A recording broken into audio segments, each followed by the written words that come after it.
Are you ready? Can crush us.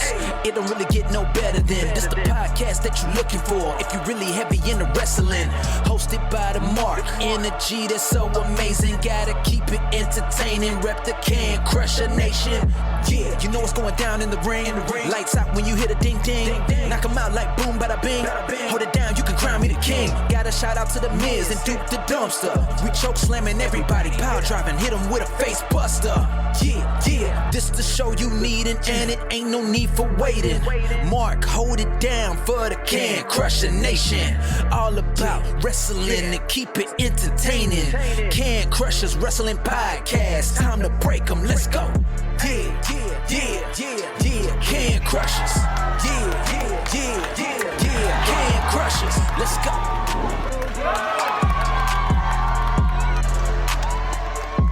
Hey, it's the most wham-tastic, jitterbugging, fanny-packing, bum-bagging, fanny-pack Kid Cal here when, well, you are listening to the Can Crusher Podcast.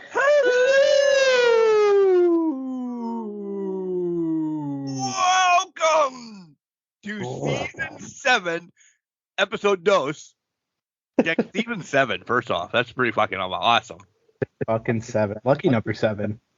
Maybe it is. Welcome to my world. That's Jeff Gifford, but welcome, Mark Martinez alongside Sir Michael Jenks. I didn't even put the mark in because I just blew my own mind that, yeah. He's marking out on his own. I am marking out on my own. Yeah. This is our first weekly episode. I lucked out this year, and a spotlight was episode number 1. That's never happened before. I really don't. Yeah, when I was looking through the episodes, because obviously for the Crushies we had to pick our favorite episode of our favorite interview of the year. I noticed it wasn't beginning in the year. There wasn't one before our first actual show of the year. So yeah, it was day one-ish. Yeah, it was day one. Yeah, it was day one-ish. It was literally day one-ish last year. Yeah. Yeah. So I don't know. Just lucked out. Hey, nothing wrong with that. Lucked out. Great interview with Devo Dior too. Really opens up about. Listen, if he's going to listen to this, he'll be okay with me saying it. A train wreck of a life, and then just changing it around to being something that he is. Thunder Rose and Mickey James, Sue Young, all in his back pocket. That's pretty fucking amazing within itself. Yeah. Oh, So, that's fantastic. Yeah. Having those legends, and we'll throw Thunder Rosa out there as a legendary figure in the industry behind you, supporting you, and that's fantastic. Right? Regardless of anything. Yeah. Yeah. I wish somebody was behind us. Me and you, buddy. Me and you. We got Can Crusher Nation. They're behind us. We do. We get love and everything like that. So, yeah, a lot of wrestling to catch up on. But I'm going to do this like this. Not a lot of wrestling to catch up on. No. You know, it's 3 weeks that we haven't talked about wrestling, and we were supposed to have Ask Can Crushers, and then I died, and then we took a week off. We took another week off, and we came back with the Crushy Awards. Things have happened, but nothing's happened until this week. And in fact, until day of recording, because that's what we're going to probably lead with after we get done rambling and talking about nothing. It's just been wrestling. Yeah. I mean, the past 24 hours have been literally a whirlwind of day of recording for anything going on in the wrestling world. Like, there's been odds and ends, and like, I guess some things the seeds are being laid, but it's really been the past 24 hours of now we're sitting here speculating what's the future look like, what's going to happen. How much is it going to cost? How much is it going to cost? How much is going to change in the next 3, 4 weeks, 5 weeks, whatever it is. But I would imagine 6 months to a year. We've been saying this since July. 6 months to a year. 6 months to a year. I really do think it's now really majorly 6 months to a year now with what's coming up. I think we'll get there. But go ahead. We'll get, yeah, we're going to get there. I'll hold off on it. We'll get there when we get there. But yeah. So how's your week been? Kind of like wrestling, adventurous but non-adventurous. That's fair enough. How long can I go with this story of me dying? I mean, this that's week fair. is probably it, right? Yeah. I mean, there's nothing wrong with it. I mean, you almost died, so. Well, went back to work Monday, just driving. Yeah. I get ready. So when you go to work, I went to work and work clothes. Stupid idea, because I wore jeans for 8 straight hours driving a truck on my bruise, cut, whatever. Yeah, Mark didn't want to go back to work Tuesday, but I did, and I wore sweats and sneakers. Great idea. What do I need to dress up for? Yeah. I'm in a truck for 8 hours.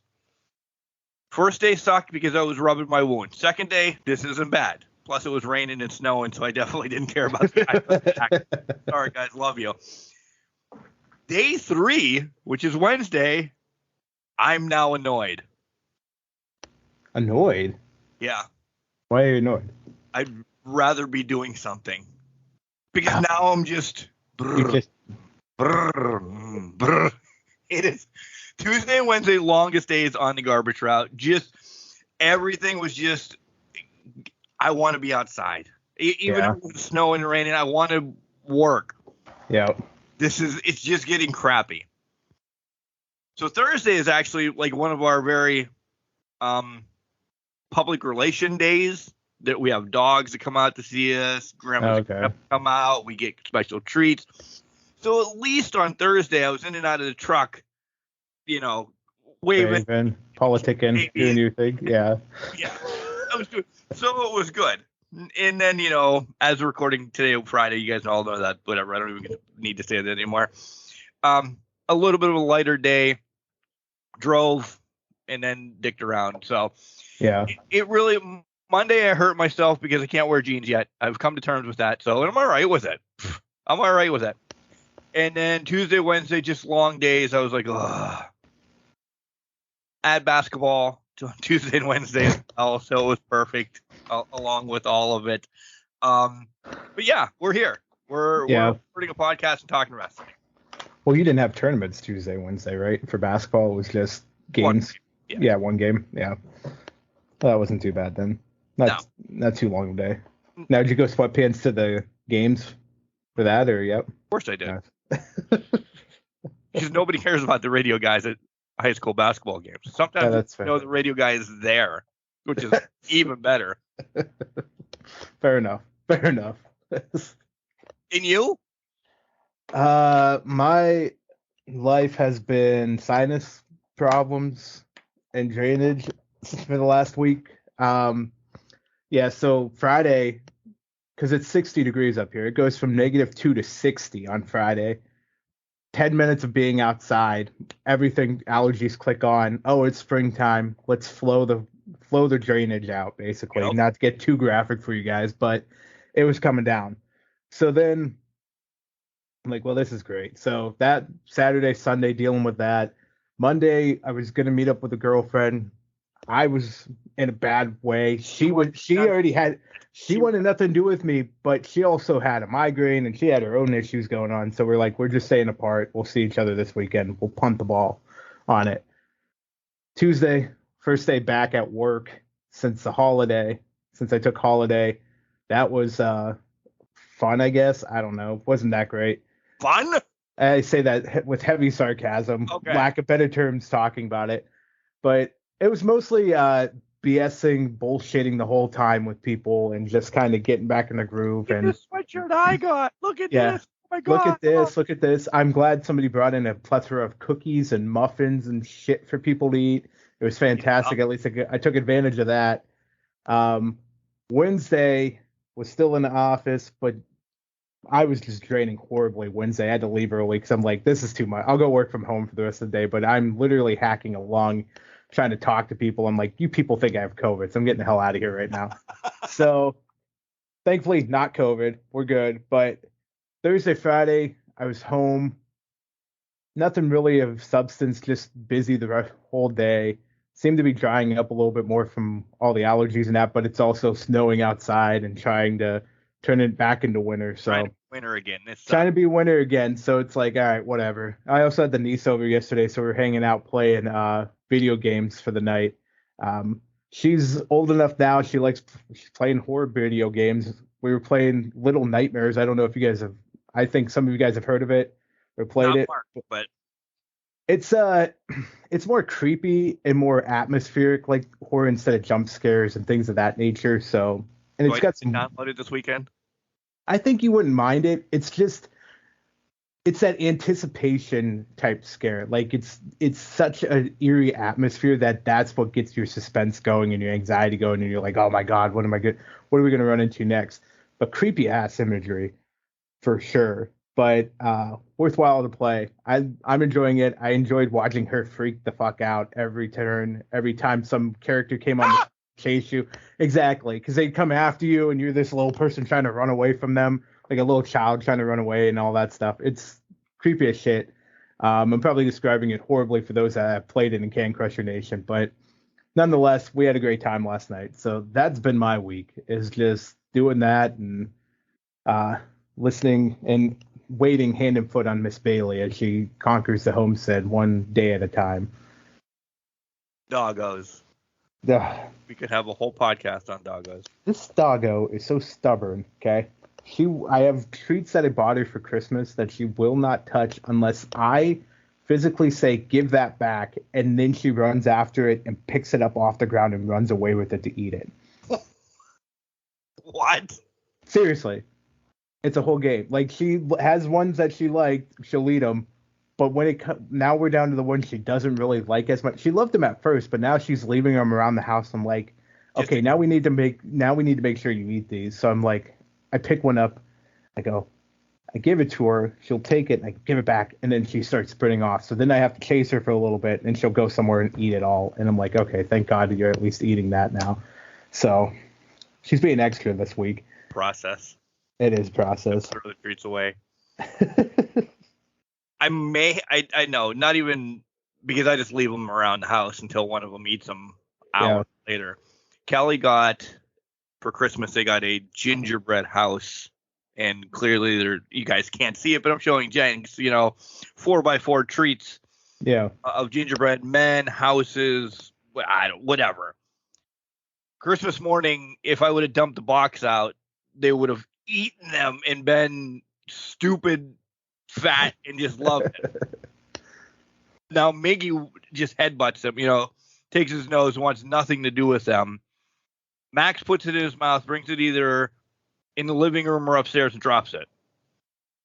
Nothing to do with them. They're not eating them. They're just taking them places, dropping them off. But, those are their treats when I get home at work. I run upstairs to take a shower. They are now gone. Unless we have a gremlin in the house coming and get them. But this is me. Kelly comes home from work, and just because she got home, they get a treat. I don't understand that process. But Kelly walks in the door, they get a treat. She grabs the gingerbread ones, and they both fucking love them. No clue. So Bailey had taken, after she got tired of these treats, had taken to getting one, hiding it in like a couch cushion under a blanket or whatnot, has the audacity to walk up to me 3 minutes later and ask for another treat. And I'm like, you motherfucker, move right along. This is not happening right now. And she'll give me the pity show and all that stuff. I don't break, but because I know they're around the house somewhere. So I've been picking up slowly. I just found one. I was cleaning out underneath my couch cushions today before the podcast, and I found two of them on the couch. And I'm like, I did give them to her, and she looked at it. She looked at it, huffed, and then looked away. I'm like, are you serious right now? Like, are we playing this game? But those are actions for later. When you're eating Twinkies and the world's coming to an end, I have these. Yeah. When you're eating Twinkies when the nuclear holocaust happens. Boom. Jenks, I wasn't sure if we were going to touch on this, but we have to. We really do. And I hate bringing it in like this, but kind of changed the way the podcast ends. As I always and my radio broadcast, hey, make sure you tell your loved ones you love them, because you never know. Right. Monday night we got huge with that, and I don't listen. We're podcasters. I'm not a professional reporter. I'm not Skip Bayless though, but somebody like that. We have to talk about Damar Hamlin, the Buffalo Bills, and the Bengals a little bit, because we talk about everything across the board. I was just getting ready to go to sleep, and I don't know if it was, hey, this is a big game, I'm going to have it on, or or whatever, because I normally, even if the Steelers are playing, I'm not watching Monday night. It's too late. I don't want to get that invested into it that I stay up until 1, 2 o'clock in the morning. That happened. If you guys don't know, Damar Hamlin made a tackle, stood up, and essentially passed out. I don't even want to say what just ran through my head right now, but just horrific events on the field. And we don't have to recap all of it, just our thoughts a little bit, Jenks. But this scared the fuck out of me. Yeah. And Mark didn't go to sleep until 2:30 in the morning, because it was, what's going on? Well, they're at the hospital. Why aren't they telling me stuff about the hospital? This encapsulated my Monday night.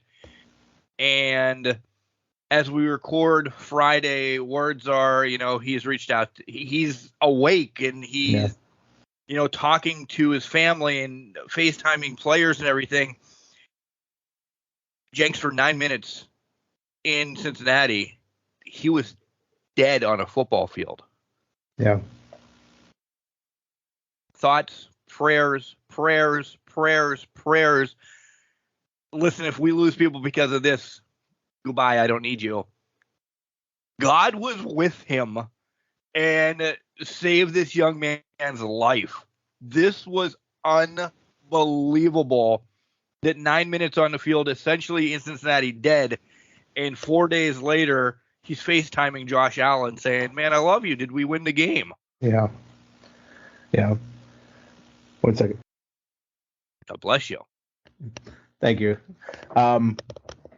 It was Monday night. I had split screen going. I was watching Raw, but I was watching the game because obviously this was a big game for football fans out there. It was a lot of potential first round buys, first seeding, whatnot. When all the events started unfolding, I completely switched to just watching this, because that was where my concern was.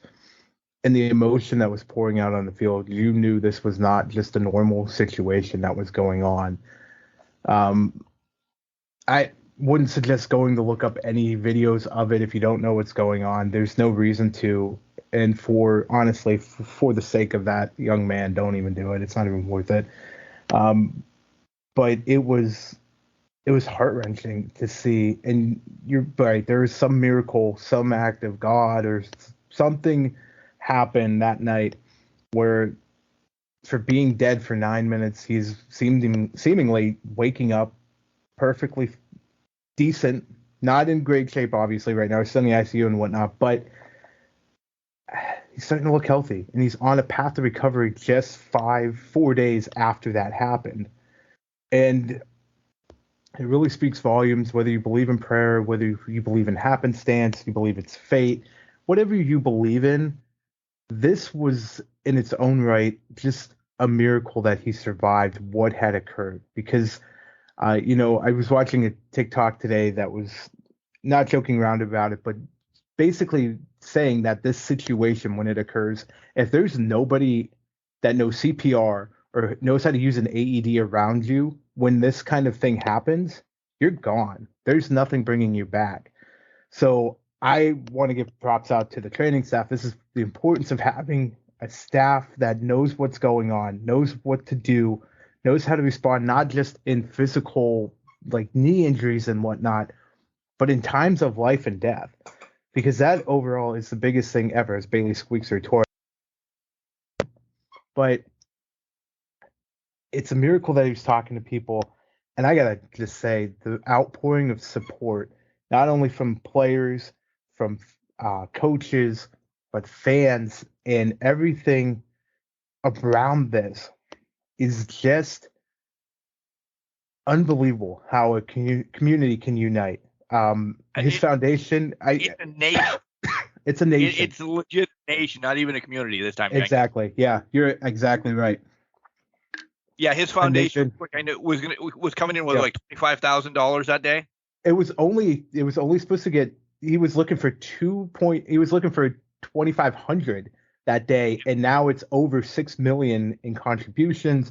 Wrestlers have given it. Chris Jericho doesn't know how to spell his name, so he had to give twice to spell his name right. But it was an outpouring of support by athletes, fans, people, wrestlers, singers, songwriters, whatever you want to call them.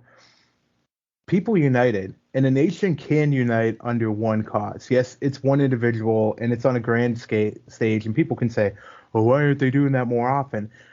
It's not the point. It's the point of there was one uniting factor that brought people together to realize that even entertainment such as football can turn dramatically horrifying and dramatically sad and life-threatening in just an instant. I mean, we saw over the course of this year with Tua and a lot of concussions coming out of it, people that were just convulsing or having issues come up. It's been really brought to the forefront. And I think this put an exclamation point on it for the remainder of the year.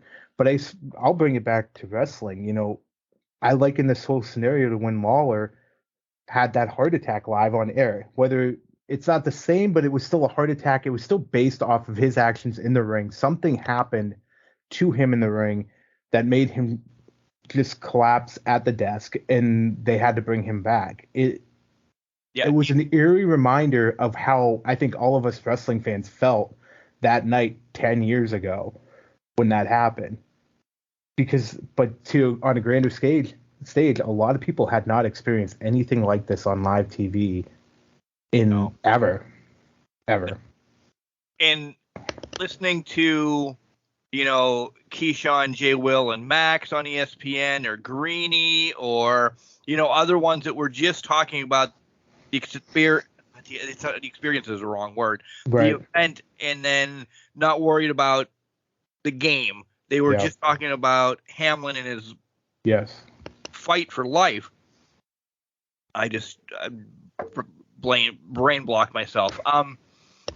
Listening to them was comforting to know that they were telling us what's going on, and as soon as we'd hear something, they trickle it over. And they gave a lot of praise. And you're right, the medical staff probably doesn't get enough praise. Have be the ones that were, whatever it was, Paul Brown Stadium is what I always remember. I don't know their sponsorship. It's essentially Paul Brown Stadium. They were there quick from Buffalo and Cincinnati. That's awesome. Switching it to WWE, their whole staff was there for Lawler 10 years ago. I just unbelievable, and it was shocking. It was shocking. Oh, the players themselves. That's what was going. Thank you. Yeah. You did that. It's not like your knee turns inside out. This was something that nobody's ever seen. Like, I'm not saying it mean or in light, but players saw him pass. Yeah. Essentially. You're telling me people have never seen people pass. You could go a whole lifetime without seeing anybody in real life pass. That's not made for people's brains to see that happen. Yeah. That's why if you did see the imagery of football players and everything, this was sad. My heart broke for Hamlin's family, the players. Hagen, my heart was just at that spot that I'm in Ridgeway, Pennsylvania. They were all in Cincinnati, Ohio. What could I do but pray? Yeah. And want them just to be touched however they believe or whatever. And it worked. So It worked a lot. I mean, you brought up good thing about the players, and to that point, whoever's idea was to build the wall around it while they worked. I love you. Yeah. That was such a good move. I know the players. I mean, their heart's breaking in a lot of ways because they're not sure how to process what they're seeing. You brought up a good point. Not a lot of people. Many people don't see someone passing in real life. It's just not something that people have done. Unfortunately, I've been around it with my dad and several people in my family, and it's hard to watch, and it's surreal to watch. But imagine losing someone that you've grown to care about over a couple seasons during a game you love and that you've played essentially since you're a child, and it's been embedded in you, and you're like this, you're passionate about it. That sport rips someone from this world, even if it's for a short period of time. It had to have done a lot of damage, and there's going to be a lot of mentally broke people as a result of this, player-wise. Not to mention T. Higgins, who was involved in the play. It was a routine tackle, and without him saying anything directly, may feel some sort of guilt about this, and he shouldn't. He absolutely shouldn't. And I'm glad Josh Allen stood up and said, yes, I think it was yesterday or the day before, don't blame T. Higgins. Don't rail on T. Higgins, because was people in the media giving him the business about this whole thing. There was death threats. Let's not pull punch. There was death threats. There's people on media, like TV media, that are saying things that he should have. It's his responsibility. No, that is not anything. He did nothing wrong in that play. He was playing the game of football. It was a tackle. That was all it was. He was playing a game of football. He should not. He's not responsible for what happened here. He didn't do anything that hasn't been done 60 times a game, right? And for people judging him, and then it also showed, and not to take away from what we were feeling and all of that, but unfortunately it also showed the assholes that live out there that will make a quick notoriety off of situations like this. Yep. We already named one already, and he's already been lambasted how many times, even by the people he works with on live TV. Then you have the people judging T. Higgins on live TV. Fuck off. This is not your time for notoriety. How about you pull your heads out of your asses, show some compassion, show some empathy, and let's heal. Let's be there for DeMar, because this is about DeMar. This is about one man. It's not about football. It's not about how games are played or how playoff seedings occur and what the ripple effects are. I could care less. The Super Bowl happens this year. If this would, and I know it's not gonna. The NFL is a monstrosity that will figure something out. And Tuesday morning they were trying to figure stuff out. That wasn't the time either. We're talking about it Saturday, Friday night. If they would say, listen, a lot of people in the NFL, and I want to bring up another point real quick, a lot of people in the NFL just aren't sure anymore about this season. We're not going to have a Super Bowl. Cool. How's DeMar? Yeah. That's what still should be said. Yep, exactly. It shouldn't be Super Bowl, we're losing this, we're losing that, we're canceling the playoffs. I don't fucking care. How's DeMar? How's he doing? Is he recovering? How's the team doing? How are the players doing mentally after what has just transpired in front of them Monday night? That's the point that I want to bring up, and then we really will switch over to wrestling. 24, okay? He was 24. He is 24. How many 30-year-olds to 25-year-olds retire from football this year? Yeah. You watch this number. I will eat crow in front of everybody. There's going to be like a retirement that is going to shock the world this year, because, and I'm not saying, and I'm not calling it out again or whatever, but because of this. This is real life. Yeah. Let's call it the incident, the accident, whatever. is essentially a 1 in a million. If you don't know, when this is what they're saying, speculation, because neither one of us are doctors. Maybe doctors are doctors of wrestling, but when you breathe, your heart does that. He got hit at the same time, speculation, when the heart was going to like regenerate and give that power back out, essentially sending a lightning bolt through his heart.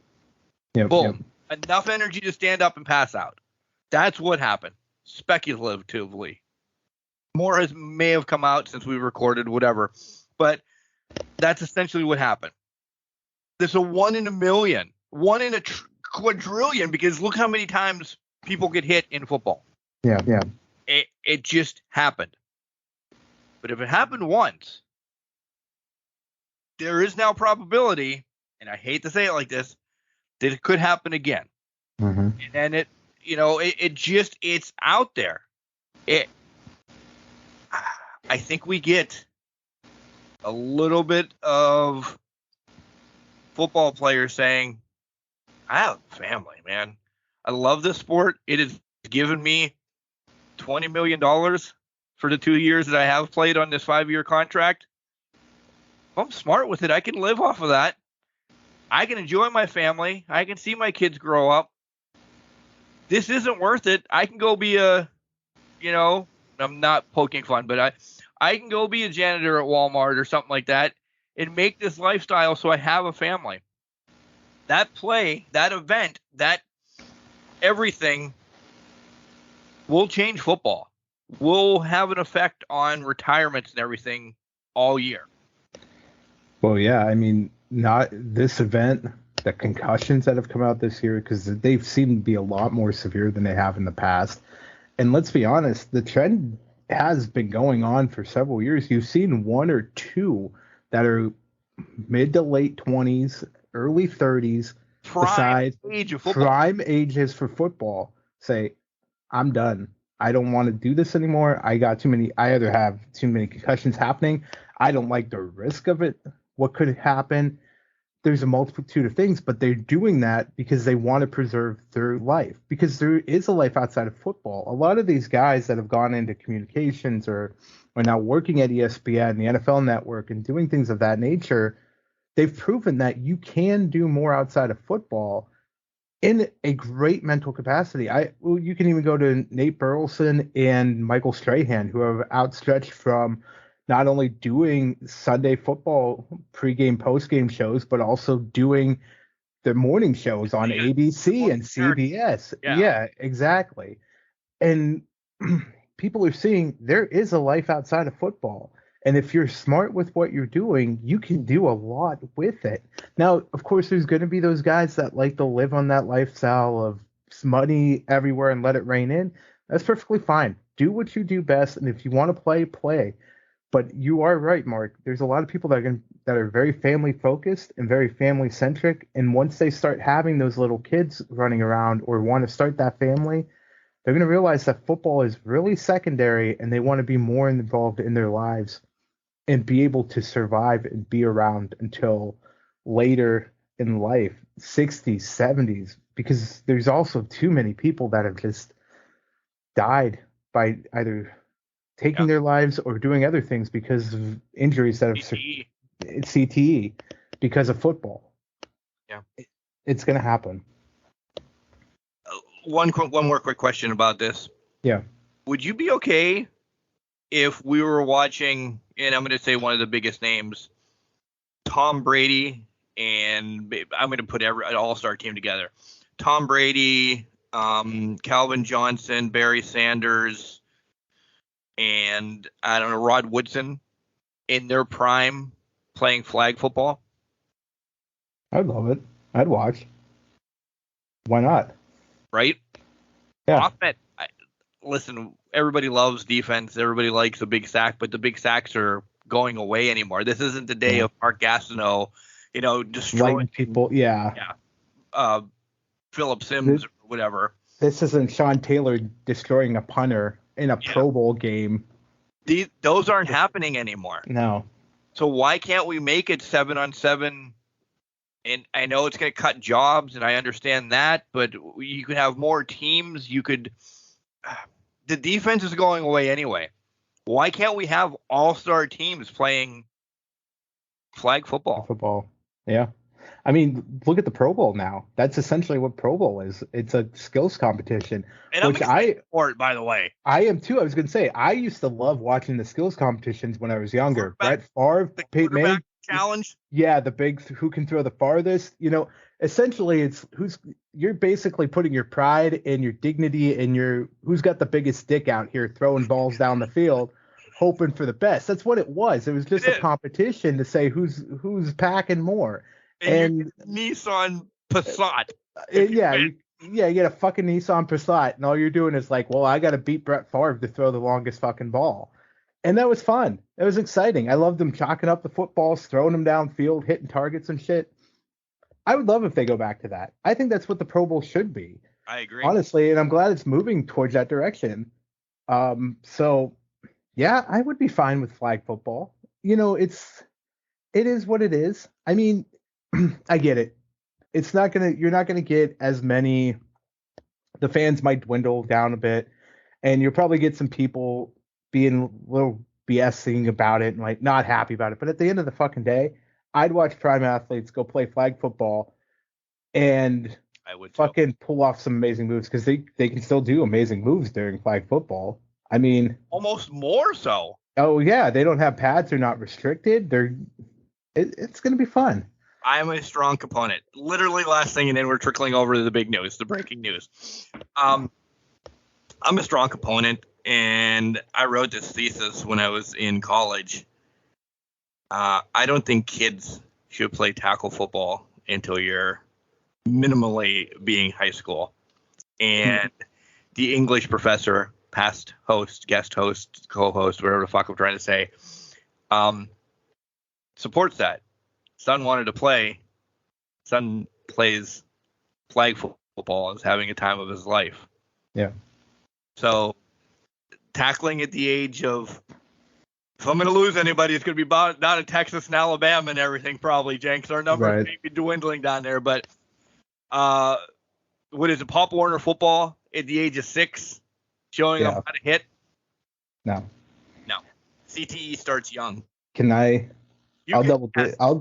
to double down on that. Put you off. Let's go.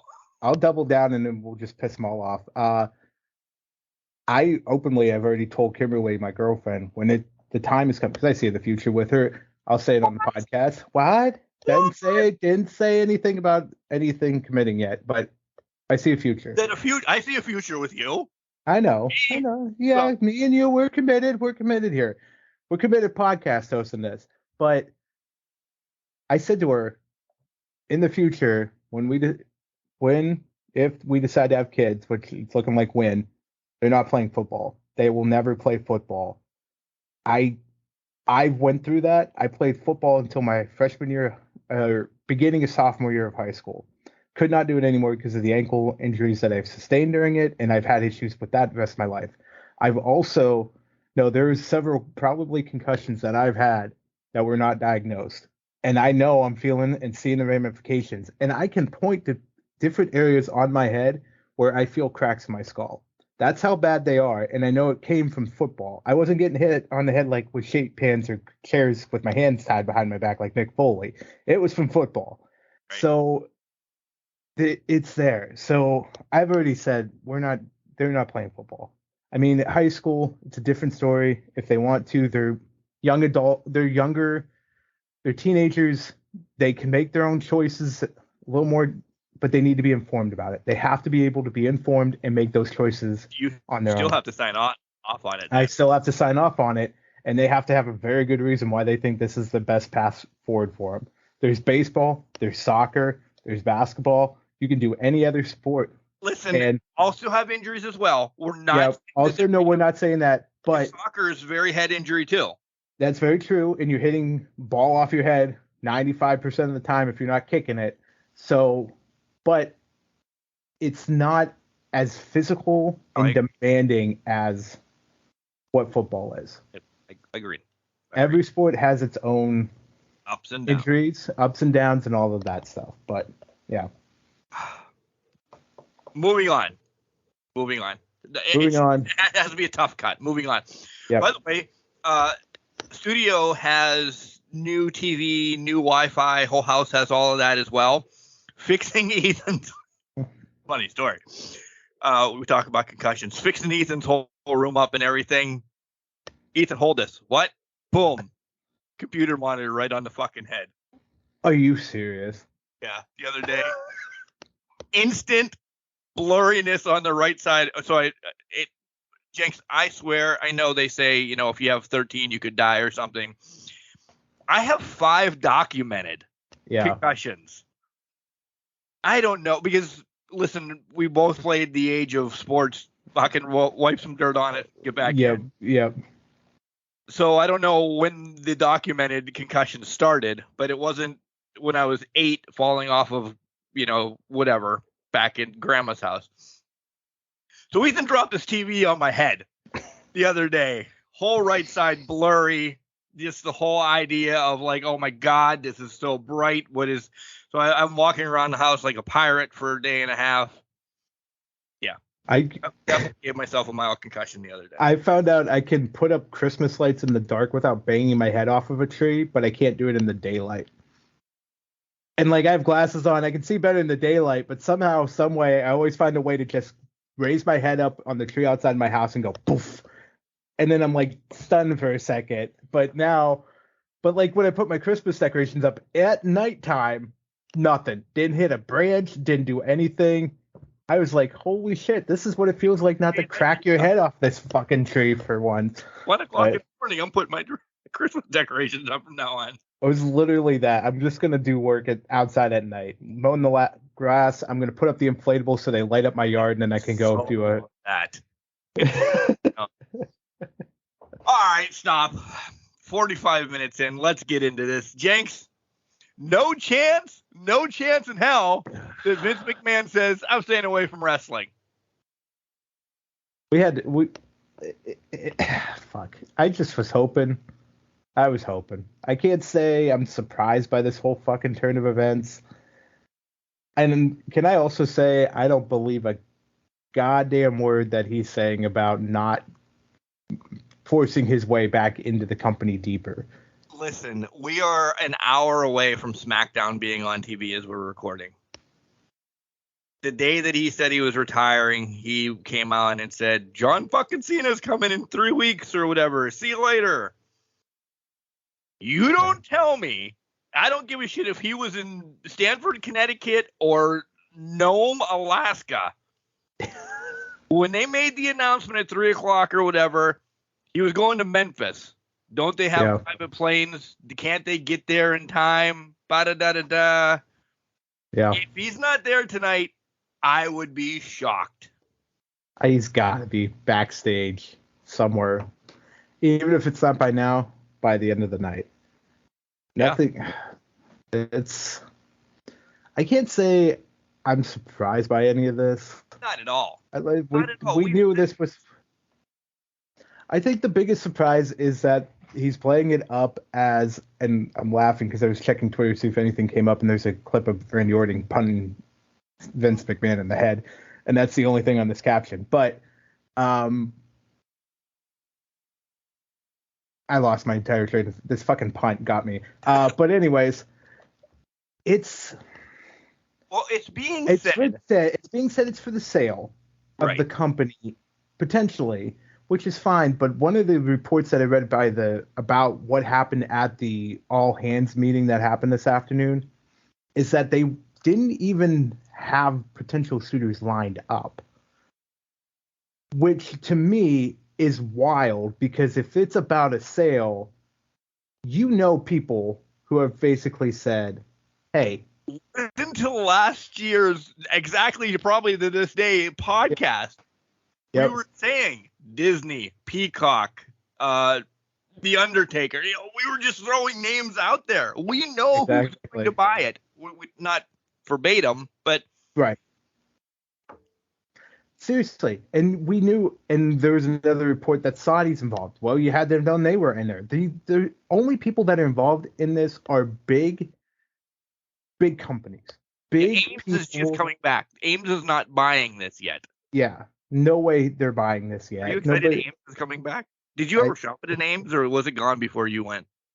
I did shop at an Ames. I love their popcorn because if it was Hills, then it was Ames, and they both had fantastic popcorn, rivaled movie theater popcorn. Don't get me started on this goddamn popcorn kick. And then they took it away from me.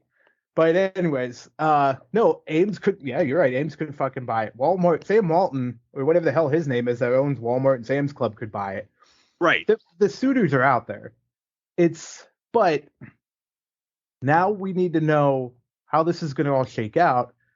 Because we speculated in a text with Cody Hetrick that, well, at least I did, he's coming in because of the relationships he has with these TV personnel and the rights to help. Yeah, USA and Foxes are both done at some point this year. I can't imagine it's the same date. That would be stupid if you had it set up like that, because then at one point you're like, oh fuck, we have no place to be on TV.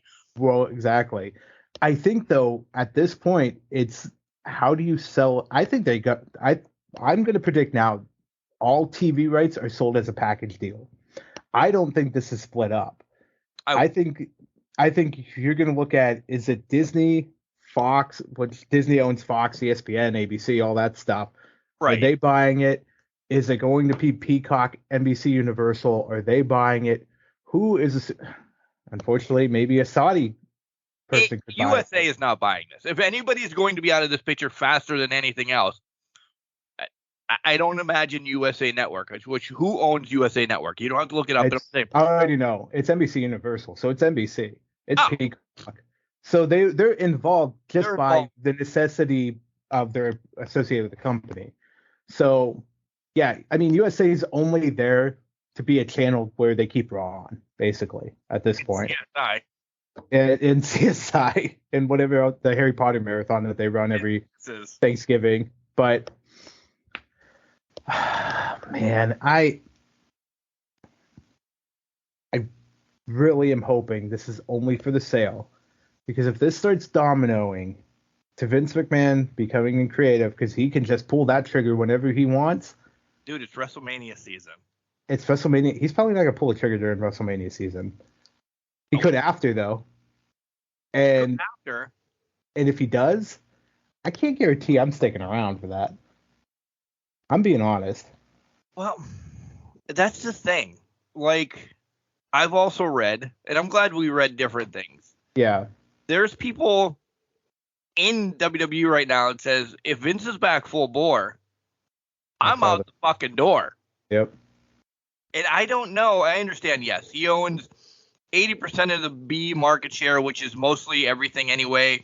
And he was saying, hey, he would boycott every possible sale because he wouldn't sign off on it, and he wouldn't sign off on the TV deals unless he was back on the board of directors. And he brought back people that he fired in 2020 to be on this. And like, there's a lot of collusion, or, you know, hey, these people were with me for 30 years. I fucking fired them, but I'm close to selling it, so they're going to get their money too, even though they may hate me now for 2 years. There's a lot going on in the pieces that we don't know, we're speculating on, and it just seems fishy. And you're right. Yeah. I can't imagine that this is going to be done in 90 days. Listen, 90 days roundabout is WrestleMania. Yep. Directly after, when your numbers, it's summertime, people won't watch TV in the summer but us, and shit starts plummeting, when do you want to sell? Right after your high? WrestleMania season. Yep. But that same thing, Vince has nuts the size of me and you. He walks in today. Okay, yeah, I'm not going to do anything. I'm here for the sale. I'm not going to do anything. I'm only here for the sale. Rumble comes off, and now we got The Rock back. We have Stone Cold back. We're going to get, you know, some of those big names that we're going to trickle over to WrestleMania. I'm just going to show up on SmackDown to say hi to everybody, because nobody's seen me for 7 months. Okay, that's middle of February. Yeah. Middle of March. Hey, Pat McAfee is back, and he wants to have another match against me. So I think it's a great idea. Hey, so the match is going to happen at WrestleMania Night 2 right before The Rock and Roman Reigns. And I'm going to screw The Rock over because I'm actually a bigger fan of Roman Reigns. WWE can't live without Vince McMahon. I fast forwarded a lot. I made no sense, but you guys understood what I'm saying. He's going to show up on TV, on pay-per-views before all of this is said and done. And it's very distasteful because, listen, allegations and shit aren't done. More and more trickling out still to this day. We just don't cover it all because it's the same. He put his pecker in the wrong hole over and over again. He's a dirty fucking old man that can't live without wrestling. He's a dirty. I don't even think he can't live without wrestling. He can't live without the power he had. That's where I fucking think this lies. Is he's too proud of a man to walk away and give up the power he had because he controlled an entire company, universe, whatever you want to call it. He's a fucking dirty old man. I completely agree with that. And I wish he'd stay the fuck away. But he won't because he's too power hungry and he had too much invested and too much control into it. Now, going off of that, yeah, he's going to start. Maybe they're going to find suitors. Maybe they're going to develop the relationships. I just hope that he stays as far away as possible, doesn't fuck with anything that the product's done good over the past 6 months, which he's going to do anyways. I wish he would have just stayed away in general because I want nothing to do with him. He's a fucking sicko who has a lot going wrong. He's not all there. No. Hasn't been. I don't think he's ever been there, all there since probably 96. Let's be honest. You start taking headshots, you start taking stunners, you start taking anything, you're going to lose capacity. It's the way it is. It's the way of the world. We just talked about CTE. Yeah. We talked about CTE. Case in point. I wholeheartedly, honestly, if maybe they're negotiating a sale, let's throw this out there. Let's play devil's advocate here and say there's a sale out there. I think I said this last year, and I think I threw this out there as like a joking, maybe it happened, maybe it won't. Vince bought this company from his father back in the 80s, early 80s. Ish, yeah. What if the sale is just to maximize his profit as he sells it off to Triple H and Stephanie? Is that a possibility? It's a fantastic one. I think that might be a little wishy-washy and maybe a more hyperbolic sunshine and rainbows, unicorns type fucking thing. But what if that's the trend we're going with here? He's maximizing his profits. He's taking what he can get out of it, and he's going to drive TV rights deals so that they're through the roof so he can just maximize the money he takes away and walks away with. Clearly. I would not doubt that at all. Yeah. Because, listen, TV rights deals 5 years ago to 40 years ago when they signed them, it was, hey, a hot dog and a handshake and we're on TV. Cool, whatever you guys get, that's awesome for both of us. We're making tons of money. Yeah. Now the way that you look at it, it's not about watching it live. Mm-mm. Listen, we've told you guys for years now, neither one of us watches anything live. It's just not the way of the world. Yeah. It really isn't. Maybe AEW every once in a while, but I mean, that's even sparse for me because I'm like going to bed anymore. So yes, there are video on demand numbers that come out a couple days later, this, that, the other thing. It's about this. You have to sell your product when it's high. Mm-hmm. You're not selling it after Survivor Series, right? Yeah. Not now. Well, it's on the right. If Survivor Series keeps up with past, but no. Well, actually, it brought up a different point in my mind, which I wanted to go off of with it, and it kind of includes Survivor Series a little bit. Hold on. Water break. Do you think and this is speculative. It is what it is. We know the sexual harassment stuff. Obviously, I think it's legit. I'm pretty sure it's already been proven it's legit. There's other people that will come out about this. Excuse Do you me. think, real quick, as you're choking, Yeah. do you think this return makes more people come out faster? Well, I think it makes more people come out faster, but my thought process was they all colluded last year to use this as the perfect example to remove Vince from the creative power. Instead of Vince just stepping down and retiring, because there had been speculation, oh, he's sick or something like that. He didn't want to look weak, so he just stepped down because of this.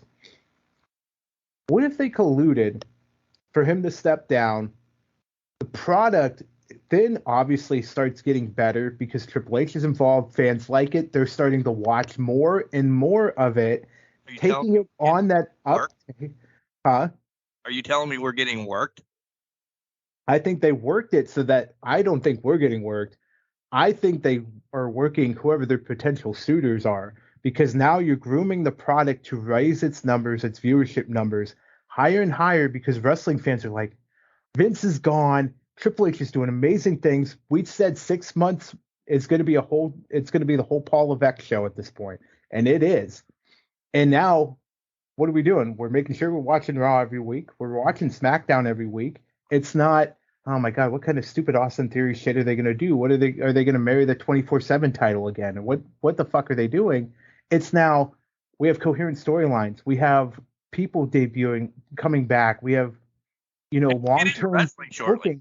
I thought SmackDown was amazing. I thought SmackDown was great too. It's finally a great product again, and it's building up the brand where even if they hit those post-WrestleMania slums and those summer slums, it's not dropping down under 1 million viewers. It's going to be maybe 1.5 million, 1.8 million. It's still going to be higher than it has been in recent years. They could have just colluded to sell the business, get the business built up to a higher rating and higher numbers of viewership to make it easier to sell and get better rights deals out of it. I agree wholeheartedly. Yeah. I really do. So, yeah. I don't know. We had another one that we were going to talk about too, but I don't remember. I said I don't know what you were going to talk about, but I wanted to bring up, because it kind of ties into contracts and all of that stuff. I wanted to bring up this non-compete clause thing that's coming out. That was it. Yeah. So if you guys haven't seen it yet, we're not getting too political, but Biden posted it, and it's come out that they're investigating and looking basically to eliminate non-compete clauses in contracts for contracted workers, and that has potential impacts to professional wrestling. That means 90-day non-compete clauses. When you're called a independent worker. Contract, yeah. Yeah. They can now throw that out. So if they release you, there's no 90 days. You're free to go do whatever you want. Show up on AEW the same night if you want. So there's instant ramifications here. I don't know when that's getting put into any sort of actionable law. But now we're going to see a whole different side to contracts when they start getting signed in that. Now I'm going to guess previous contracts grandfathered in here a little bit. Sure. But in the next 2-3 years, we're going to see a lot more contracts with these non-competes gone, and people are just going to walk right out one door and into another one in the same week, and it's going to blow up the entire wrestling world. Yeah, I agree. Mine, I remember the other one now, kind of trickled around Vince again, and then we'll get to wrestling essentially here after I bring this up. Tony Khan says everybody's been nice to him for 24 straight hours. I saw that. Which plays into, listen, you have people, FTR, Miro, Andrade, contracts are coming up, people are unhappy. They left because Vince was there. Are they just like, all right, Tony, you want me to lose to Doink the Clown? Deal. Because I have no problem about it. Yeah, because what I was over doing at the E wasn't really working for me at all. Yeah. I'm just saying, like, there's people in WWE that are saying, I'm fucking leaving because Vince is coming back. And there's people that now contracts are coming to an end. They're like, oh no, Vince is coming back. Hey, Tony. Hey, Scott D'Amore. Hey, Mark at Can Crushers. We need a contract. Can we work something out? Yeah, I can job to this guy. Hell, don't be surprised if Miro comes back here in the coming weeks, just like, oh, you want me to lose the Derby? I'll lose the Derby. Let's go. Or whoever the hell he was supposed to lose to 4 months ago. But now... Got pissed off about it. Yeah, I got pissed off about it. I wouldn't be surprised. Hell, you know what? Hell, I'll throw it out there. What if this just turns into a whole Vince McMahon buying WCW thing? It's not going to happen, but just Tony Khan shows up on your TV one night and says, I've bought my competition. I've bought WWE. I would laugh my ass off. It would be the monopoly of all monopolies. Apparently ROH then can go over to USA so we can watch that instead of on the Ring of Honor club thing, which is a complete failure. Which we didn't talk about, but there's my thoughts on it. Yeah. Yeah. All right, do you want to get into wrestling? Because we're an hour. I feel like we should at least get into some wrestling tonight. Yeah, we can. We're going to start with WWE because we actually trickled a bit saying that we both kind of like SmackDown. So take a break, listen to Al Snow tell you about Collar and Elbow. We're not going to get into it, but promo code Can Crushers, capital C and Can, capital C and Crushers. You save 10%. Jenks, I said, I'm going to do less about this whole listen to us here, there, this, there, because they fucking know. You've been listening to us for 7 seasons. Yeah. Thank you. You'll find us. A little bit arrogant today. All right, here comes Al. We'll be back. Talk wrestling. Wrestling. A love and a passion we all share. I've started a wrestling brand. The wrestling brand. A brand founded on the aspects of wrestling. 2 entities working together to create a product that connect emotionally for people everywhere. Collar and Elbow is the brand. Passion and love for wrestling is the drive. I am Al Snow, and this is Collar and Elbow, the wrestling brand. Hi, Can Crusher Nation. This is Devo Dior, and as long as these checks keep clearing, I'll keep coming on, and you keep listening to the Can Crushers podcast. And welcome back to Can Crushers, Mark the Mark, Sir Michael Jenks. Going on during the time out. First time that we've recorded, Mark just hung up on Jenks. Forgot to do everything that I normally did. I must have pissed you off during that segment. I don't know what's going on there. Mark the Mark is just losing his mind here tonight. I don't know. It must be the wild watermelon outlaw black tea leaves of snuff or whatever. I don't even know what this is called. It's really not called snuff. Well, it's just... Well, if it's black tea leaves, is it just tea then, kind of thing? Well, I don't know. Ingredients: black tea leaves, salt, sodium, carbonate, saccharin. I don't even know what the hell that is. Propyl glycol, natural and artificial flavors, and vitamin E. Okay, so sugar, tea, and whatever natural flavors are. Well, it's watermelon, so there's clearly, because watermelon has a flavor. Don't give me the fucking finger, because I know watermelon does not have a flavor. No, you're right. Real watermelon does not have it. It's a sugar flavor. I was going to bring up the case of when they talk about raspberry, whatever the natural flavoring is, and it ends up coming from the anal gland of a beaver. Have you heard that? I don't know if you've heard that. It's like raspberry or something like one of those natural flavors. Just to ruin things for you guys. Thanks. Just throwing it out there. I love raspberries, but I'm not a Jolly Ranchers. Artificial flavors are not. I love watermelon. Yeah. It tastes like sugar water, like real watermelon, sugar water. Yeah. Oh, I agree.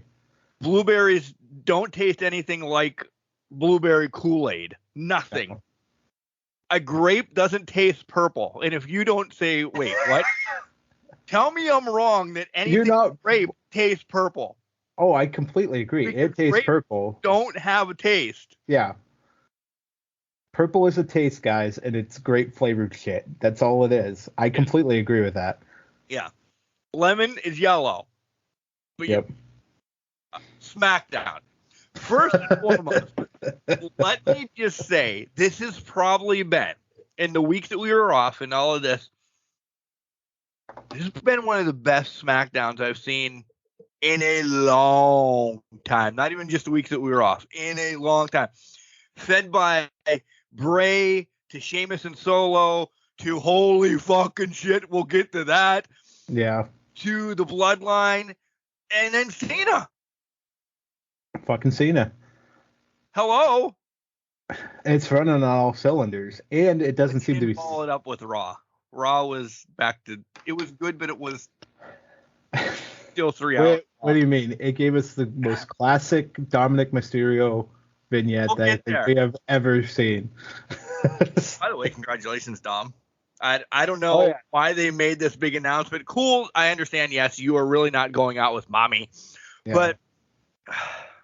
Congratulations. Now, he needs to break up with Rhea because everybody's, hey, Dominic Mysterio just got married, engaged. Maybe don't put it out because your fucking story right now is that you're sleeping with Rhea. Hey, congratulations to him. But you know what, Mark? Prison hardened him, and prison made him realize who the love of his life was, and he had to commit.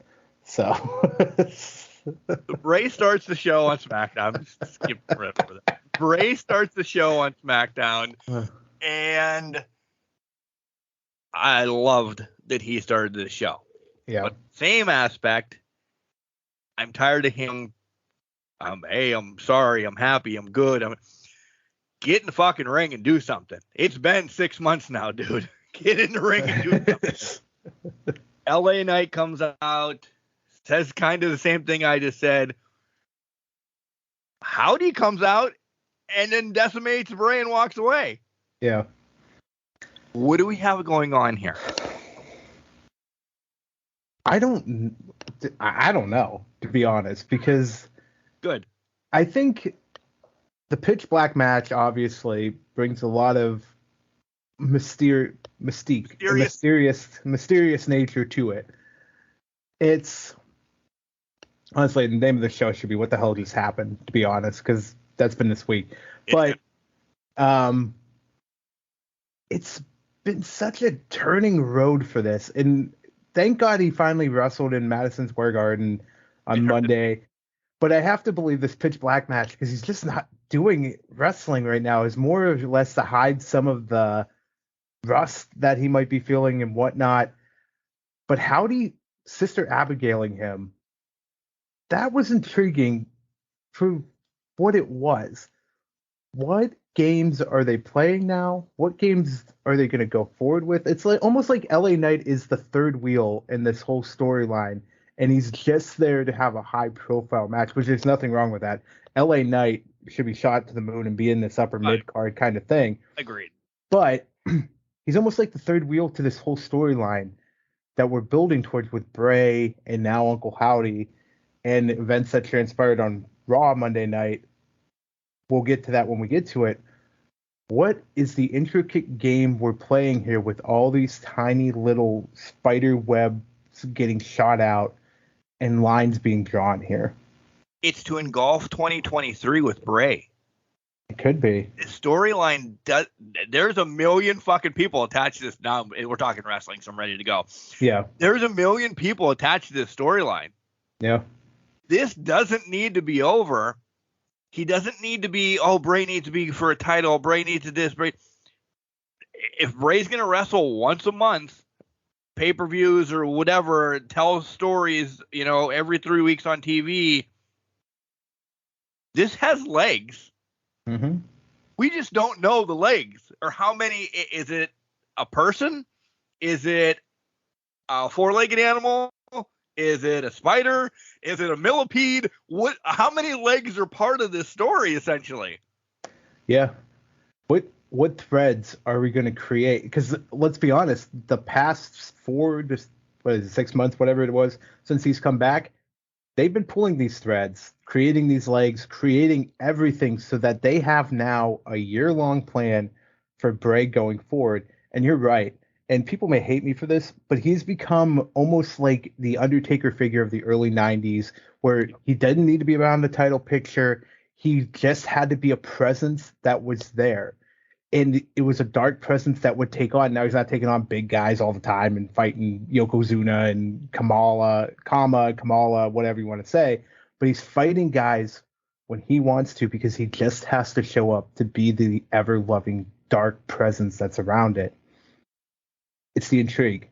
It's the entertainment value of it. And this is what we were craving from Bray. Yes, we can complain all lay that they're dragging this out. He needs to wrestle and all this bullshit. But he's entertaining us, and this is exactly what we knew Bray could do, and we're getting to see it, and I'm pumped, hella pumped for it. Uh-oh, something happened to Mark's bottle here. Yeah, did he break it? Other thing that there's usually a little screen over that you get like a flavor burst out of. I may have swallowed that. This is supposed to be like watermelon lemonade on top of my watermelon snuff. I'm just getting water. So are you saying we need to now be concerned that you swallowed a little plastic piece on top of the already stomach issue that you had going on? Yeah. Jesus. Good to go. Kelly. I don't know. So Sheamus and Solo. Oh God. We'll keep you monitored on his status throughout the show, guys. In case you start baiting on me here. All right, go ahead. Because it literally is just like a mesh. Well, I can shit it out. It's a screen. You can breathe through it at least. So that's yeah. Yeah, or the black leaves will get caught in it that I'm swallowing. Well, Sheamus and Solo, banger after banger after banger. I have a feeling it's going to be KO and it's going to be Cody taking these titles off. And I understand we're working to Sheamus and Gunther again. I'm going to say it. Why can't it be Sheamus? Why can't we trickle back around? And we're going to see Sheamus and Drew McIntyre tonight on SmackDown here in a couple minutes, going for the tag team championships. I will be bummed if they win them. So I was thinking about this, and I was speculating. What if they do win them? And then what if... So we talked, you know what, I'm going to jump into Raw a little bit with the Bloodline invading. Bloodline invades. Adam Pearce is screaming at the top of his lungs. You're not going to do this in 2022. Monday night. Huh? He was a lunatic Monday night. He was fucking a lunatic Monday night. He's screaming at the top of his lungs. If he's becoming unhinged now, let's talk about this. Because what if he gets desperate? What if, let's throw it out there, Usos lose tonight's match. Bloodline's not allowed to interfere. He bans them all from ringside. Usos lose tonight's match to Sheamus and Drew as the tag team champions. Excuse me. At Royal Rumble, he then forces Roman to put both titles on the line at the Rumble. And one is against KO and one's against the returning Cody. What if he loses both those titles at the Rumble? Would that not create... Because neither one of us want the titles on Roman WrestleMania against Rock.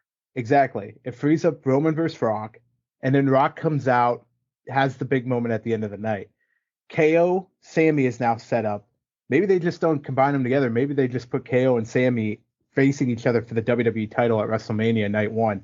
Yes. Sign me the fuck up. Cody and Seth now, we revisit it. Hey, sign me the fuck up for that, because it'll probably end up being last man standing or no holds barred, no one, because they've already had the history and they've already been through Hell in a Cell. Yes. So now you've created these three amazing matches just based out of this over the next month. I'm kind of excited about that to see where this goes. I think an unhinged Adam Pearce is going to force the Bloodline to lose all the titles here over the next several weeks. But let me stir the pot. I love it all. Why isn't it the Brawling Brutes then winning this? Why does it have to? Why does Drew? And I know Drew and Sheamus have a past. They were bros, they had that bar fight a couple years ago, or the pub fight or whatever. And then they became friends again. And then Jeff Hardy had a pub fight as well. And then they became friends. And then Drew and them went separate ways. The whole wrestling idea. You've shit on Ridge and Butch then. If you're taking the titles and putting them on Sheamus and Drew. Because he's never been a brawling brute. Is that the worst thing? No, because then you could actually break up the Brawling Brutes, and Ridge and Butch could maybe be their first loss, and they can trickle on to do their own thing, and then whatever. Like, there's stories that you can build around that as well.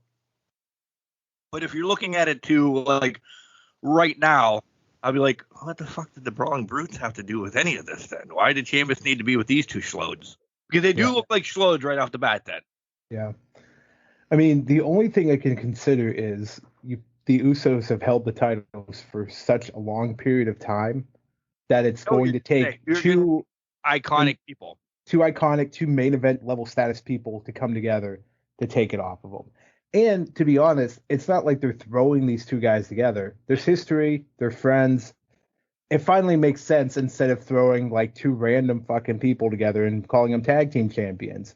Ricochet and fucking dude, yeah, Boogs and Ricochet, Shinsuke and Boogs.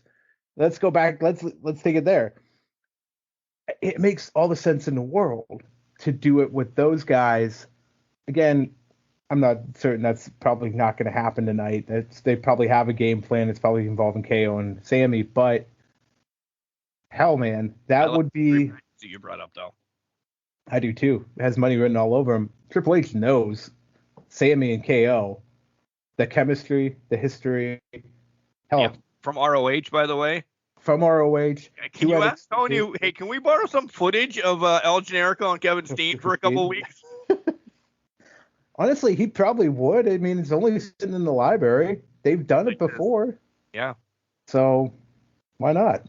Let's throw it out there. Raquel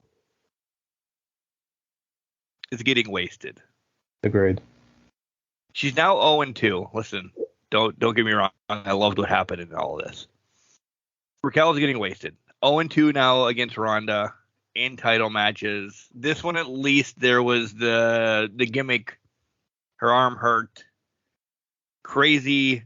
Like, this was a good Ronda match. Yeah. Like, wait, you just fucking shit on her last week. I did. Because Raquel carried her ass. Mm-hmm. Raquel took that bump off of the top rope like a champ. Yep. This was good. Did I ever think Raquel was winning? No. In fact, I wrote, for the women's title, this is her second time. This is her title shot. I can't imagine she's winning.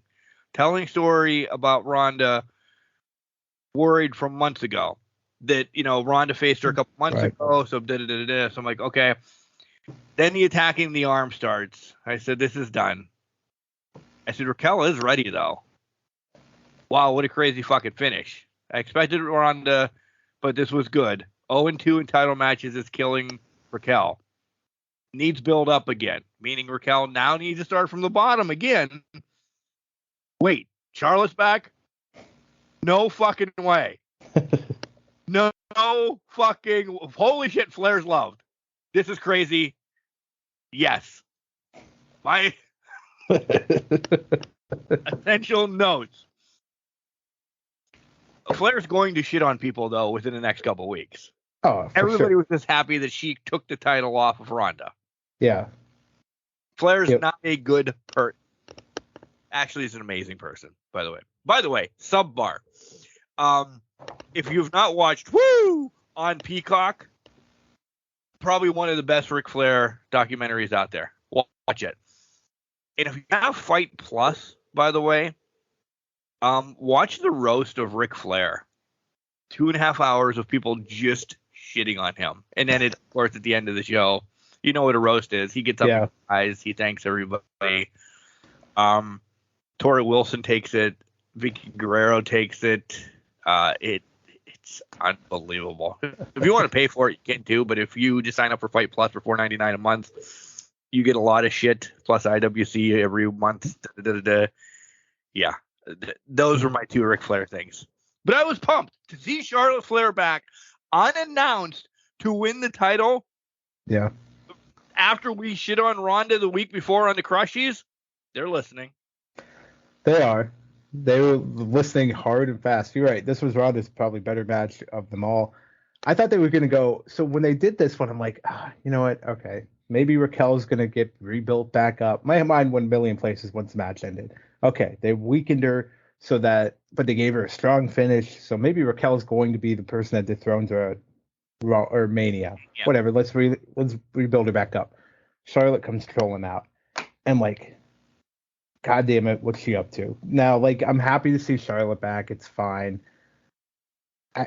I could talk about how I don't know if she needed a 14 title reign or if they're just, we could get into semantics and all that stuff. But then she took the title off of Ronda.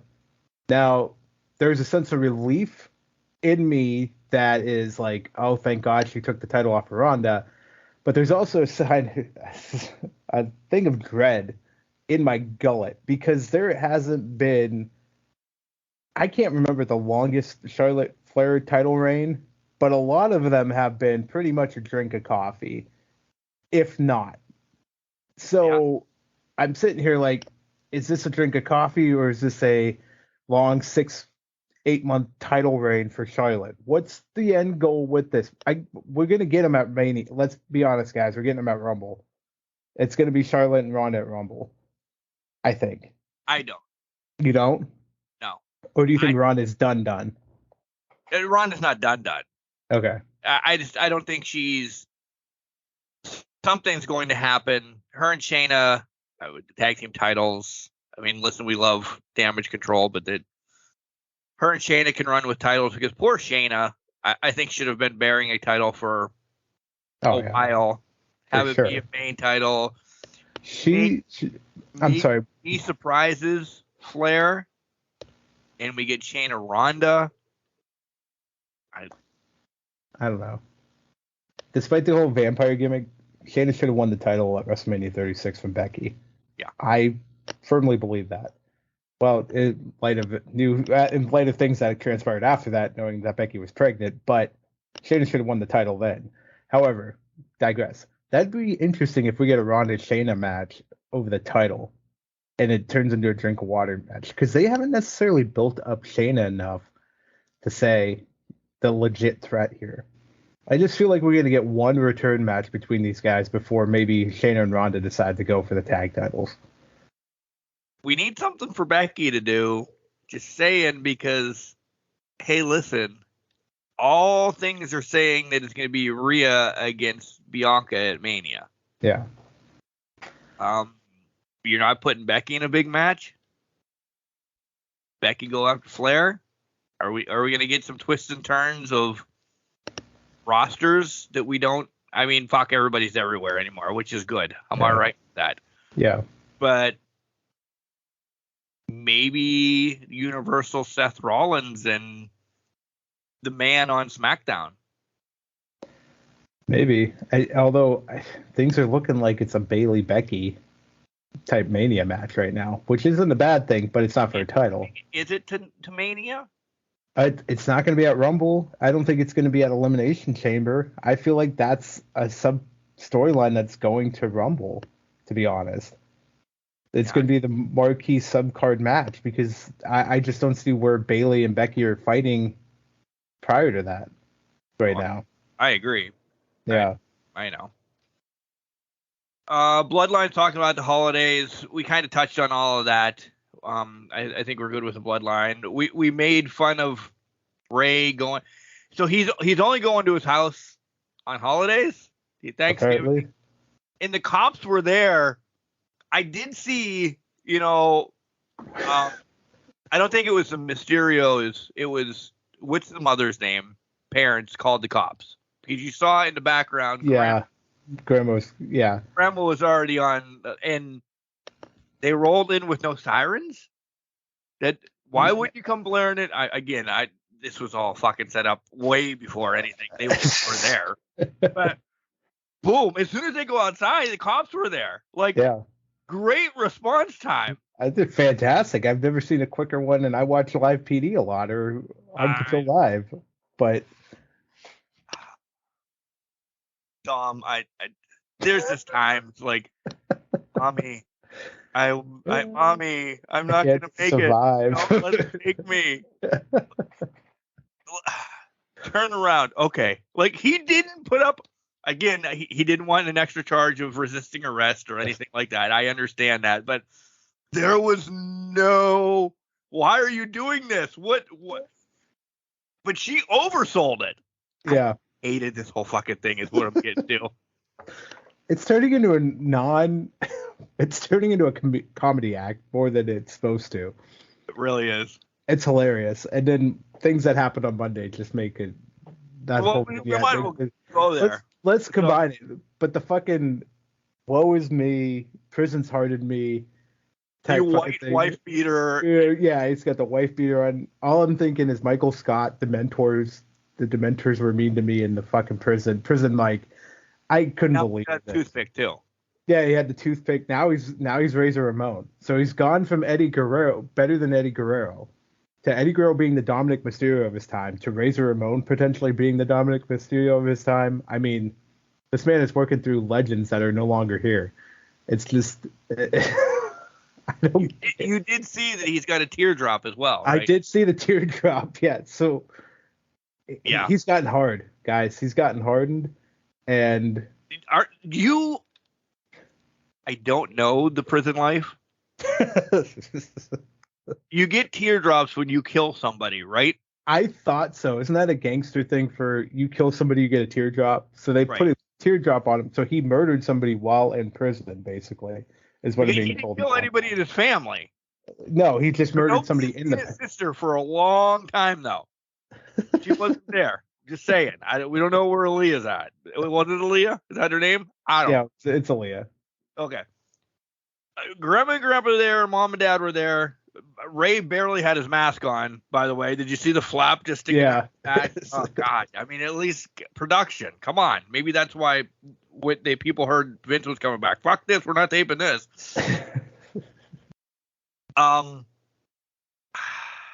So in the... I don't know. When did he go to jail? Let's break this down. He went Friday. Well, it was Christmas Day, Christmas Eve, something like that. Okay. He went to jail. No, New Year's, not at Christmas. No, wasn't it Christmas? Oh yeah. It was over Christmas because they didn't have a show Monday, so it was over Christmas, and then he must have been he must have been released within a week. 5 days? Then I guess you can kill some. I mean, you can kill somebody in 30 seconds. I understand that. But what a piss poor prison.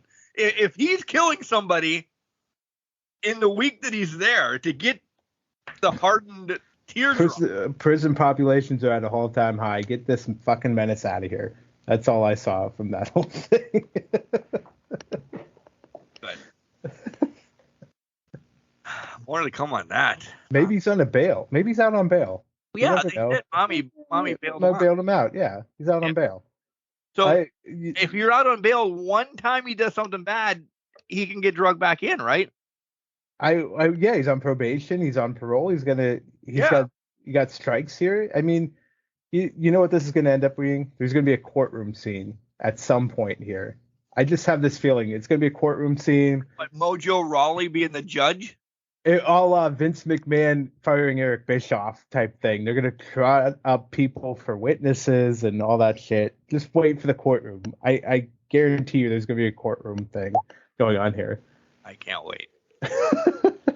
You know what else I couldn't wait for? The whole tag team division ripping apart Top Dollar.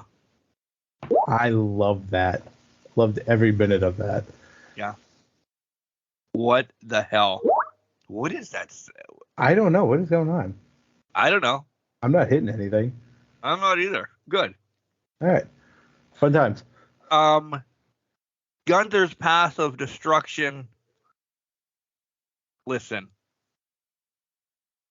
Destruction brings up two people in mind to me. And they're brothers. Yeah. And Please tell me we're not setting up anything for down the line here between either one of them and Gunther. I could not why was imagine. it called Destruction? I understand you want to make him look bit. Yeah. Maybe the words, but I mean, listen, longtime wrestling fans, you say Destruction, you're thinking of brothers. You're thinking of Kane and you're thinking of The Undertaker. The only thing I can think of why they would do that is, going off your point here, is maybe because Braun Strowman's the monster among men and he's what they're breeding as Destruction. Great. Yeah. I don't know. All I know is Braun Strowman better not be the Intercontinental Champion after all of this, because I don't think that's what needs to happen here. I think that does worse things for Gunther than anything. Oh, I agree. During the break, this whole water thing's pissing me off. The saga of the water bottle continues, guys. Yeah, like I'm not getting any flavor out of it, and God forbid I drink normal water. Well, I'm a fucking Okay, let me show you how easy that is. Oh, is that? Yeah. That's normal water. It's delicious. Delicious. Hey, KO and Cena tag up to take on Roman and Sammy, as expected. And not that I'm bummed about it, but as expected. Yeah. It went the way we all thought it would go. Cena, hell man, he's got sorry Cena, but you got a hell of a bald spot going on, and I'm one to talk. So I gotta throw that out there. But it was good to see him in the ring. It was great to see him in the ring. I want more out of him, so I'm hoping maybe he does something at WrestleMania. With who? Well, I think it's going to end up being Theory, but hopefully somebody high profile. But I think Theory would be a good kind of passing of the torch moment if they go that route. Agreed. All right, we'll transition to Raw. We kind of wrapped up everything on the Bloodline, like I said. So we're getting Bliss and Bianca. I don't know, man. This just didn't go well, match-wise or telling the story of her going crazy. I didn't buy any of it. Yeah, same boat. I did like that it finally kind of went somewhere, though. Which I think don't think Bianca needed to be involved in this. No, I completely agree. I think even if Bianca beat Bliss beforehand or whatnot, I think for this particular thing, it had to have been just a shock value type deal. Right. Of Bianca was just in the wrong place, wrong time. I loved Bliss attacking the referee. Completely going off on the referee and going off the deep end. But I agree with you. Beller didn't need to be involved in this, but I think it was just a shock value. I'm in the crossfire and I'm getting my ass beat type thing. Too long. Like, we had, 1.5 commercial breaks almost? Yeah. Before this took place. Listen, we understand what this story was supposed to be. Yep. Bray thing pop up and, wow, crazy, let me beat up. This could have been, and we're ones to always bitch and complain the women don't get enough time. It was too much time, because at one point I thought this was a real match. Yeah. And then it never ended up being a real match. I think it's one of those things where you want them to get more time, but quality. When you don't deliver on an ending to a match, and it destroys the quality of a match. I completely agree. If they would have went to one commercial break, came back, and then right away kind of did it, I think I would have been fine with it. But you're right. It took 2 breaks. We thought we were getting a stellar match, some sort of like a main event style match. And then that didn't work. That's not what we got out of it. So I don't care if you want to talk about Elias and Solo and taking a fucking show slam on a piano is crazy, though. I agree with that. I guess there's going to be a Hardy at the Royal Rumble now. He's doing the song for the group, and smashing guitars and Solo no-selling them was kind of cool. But we knew Elias was not surviving this match and winning this match against Solo. So. And then we knew, the Bloodline won, but the Bloodline really didn't win, as we talked about. Sheamus, Drew showing up. Gable and Loomis was intriguing. It was just a match where it goes, whatever. But They both can wrestle, man. Yeah. They can. And I wouldn't mind this being revisited with something involved. This was just like, oh, we got 2 extra people tonight. Let's just put them in a match and see what happens. Yeah. Take Otis out of the picture, and this could be something. I don't know what, but I'm intrigued. Will we get it again? Probably not. No. And I think it just further strengthens that Gable needs to be out of the Alpha Academy. Hey, listen, they're both doing their best what they can, but Gable is clearly the one that is standing out, shining the light, needs to have more given to him. You talked about it as an underused, underrated superstar last week in the Crushies. Gable just needs to break out of that. And you're right. This whole thing with Loomis, let's revisit it in 6 months. Gable, singles competitor, doing his own thing. Hell, throw the U.S. title on it. Get it off. Gable beats Theory for the U.S. title. I'm perfectly fine with that. I would love that. Yeah. Theory doesn't need a title anymore either. No, he doesn't. Right now. And how weird is that? Right. 2 months ago, what the fuck is this guy doing with the fucking title? And now we're like, he doesn't need it because he's doing great storylines with Seth. He can clearly talk on the microphone. Theory survived, guys. Not saying he's world title talent, but I also wouldn't be surprised if the O2 in London, Theory's standing on top of a ladder again with a briefcase.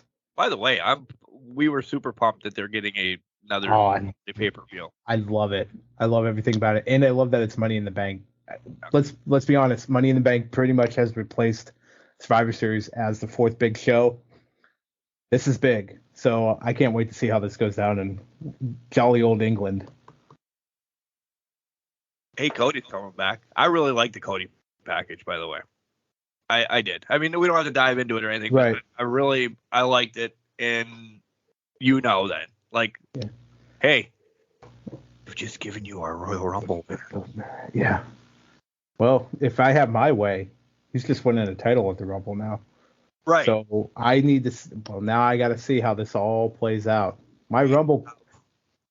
We have 3 weeks. Holy shit. We have 3 weeks till Rumble. My Rumble winner could be up in the air after tonight. We have to see because they have to start building these. So I think they got to announce Roman's match tonight.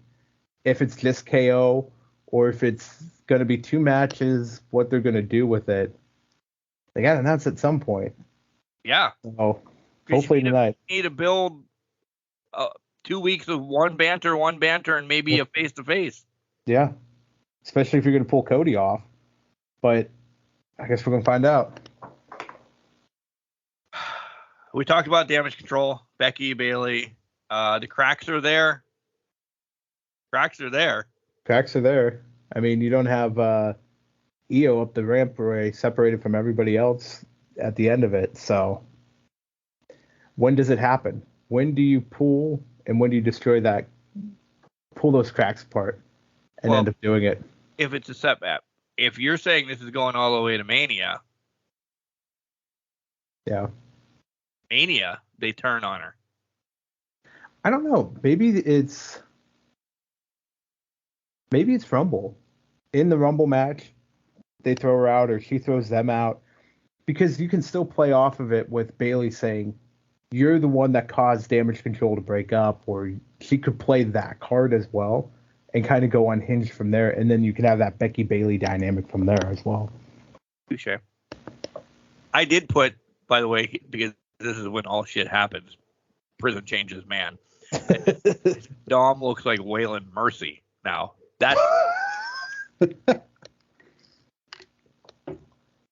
what if he's a part of the Wyatt Six now? Let's the main event was Theory and Seth. Again, didn't watch. He's not part of the Wyatt. I know. I'm just throwing it. Hey, the mentors change people. All right. God. I didn't watch this live Monday night because of other things, and right. We've already talked about. But when I did see, when I was reading stuff in the Shitter Tuesday, Seth was injured in this. Yeah, he hurt his knee. He was visibly hobbled, and I think from videos I've seen, kind of collapsed. Yeah, from what videos I've seen, he threw up the X symbol at one point. I think afterwards. So we were joking around talking about maybe Seth Cody at Rumble. That might not be the case here because it's the same knee that he injured. They tore the ACL in way back when. So I think it was 2014, 2015 when he had that first title run, whenever that was, 2015, 2016. Yeah. So that's not good. It's definitely not good. He immediately knew something was wrong. He threw up the X afterwards after they were off TV. I guess smartly did it that way.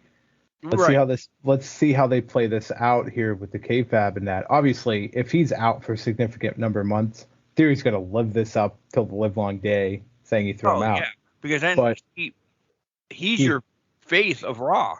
Yeah, he is. Until Cody officially comes back, Theory is your big name on Raw. Yeah. Once Cody comes back, all bets are off. Yep. All bets are off. All right. We're getting ready. SmackDown's going to start here for us in a matter of seconds. So, of course, we're going to be talking about AEW with SmackDown. So listen to us. But I got a break. I need something to drink, and this regular fucking water is just annoying me.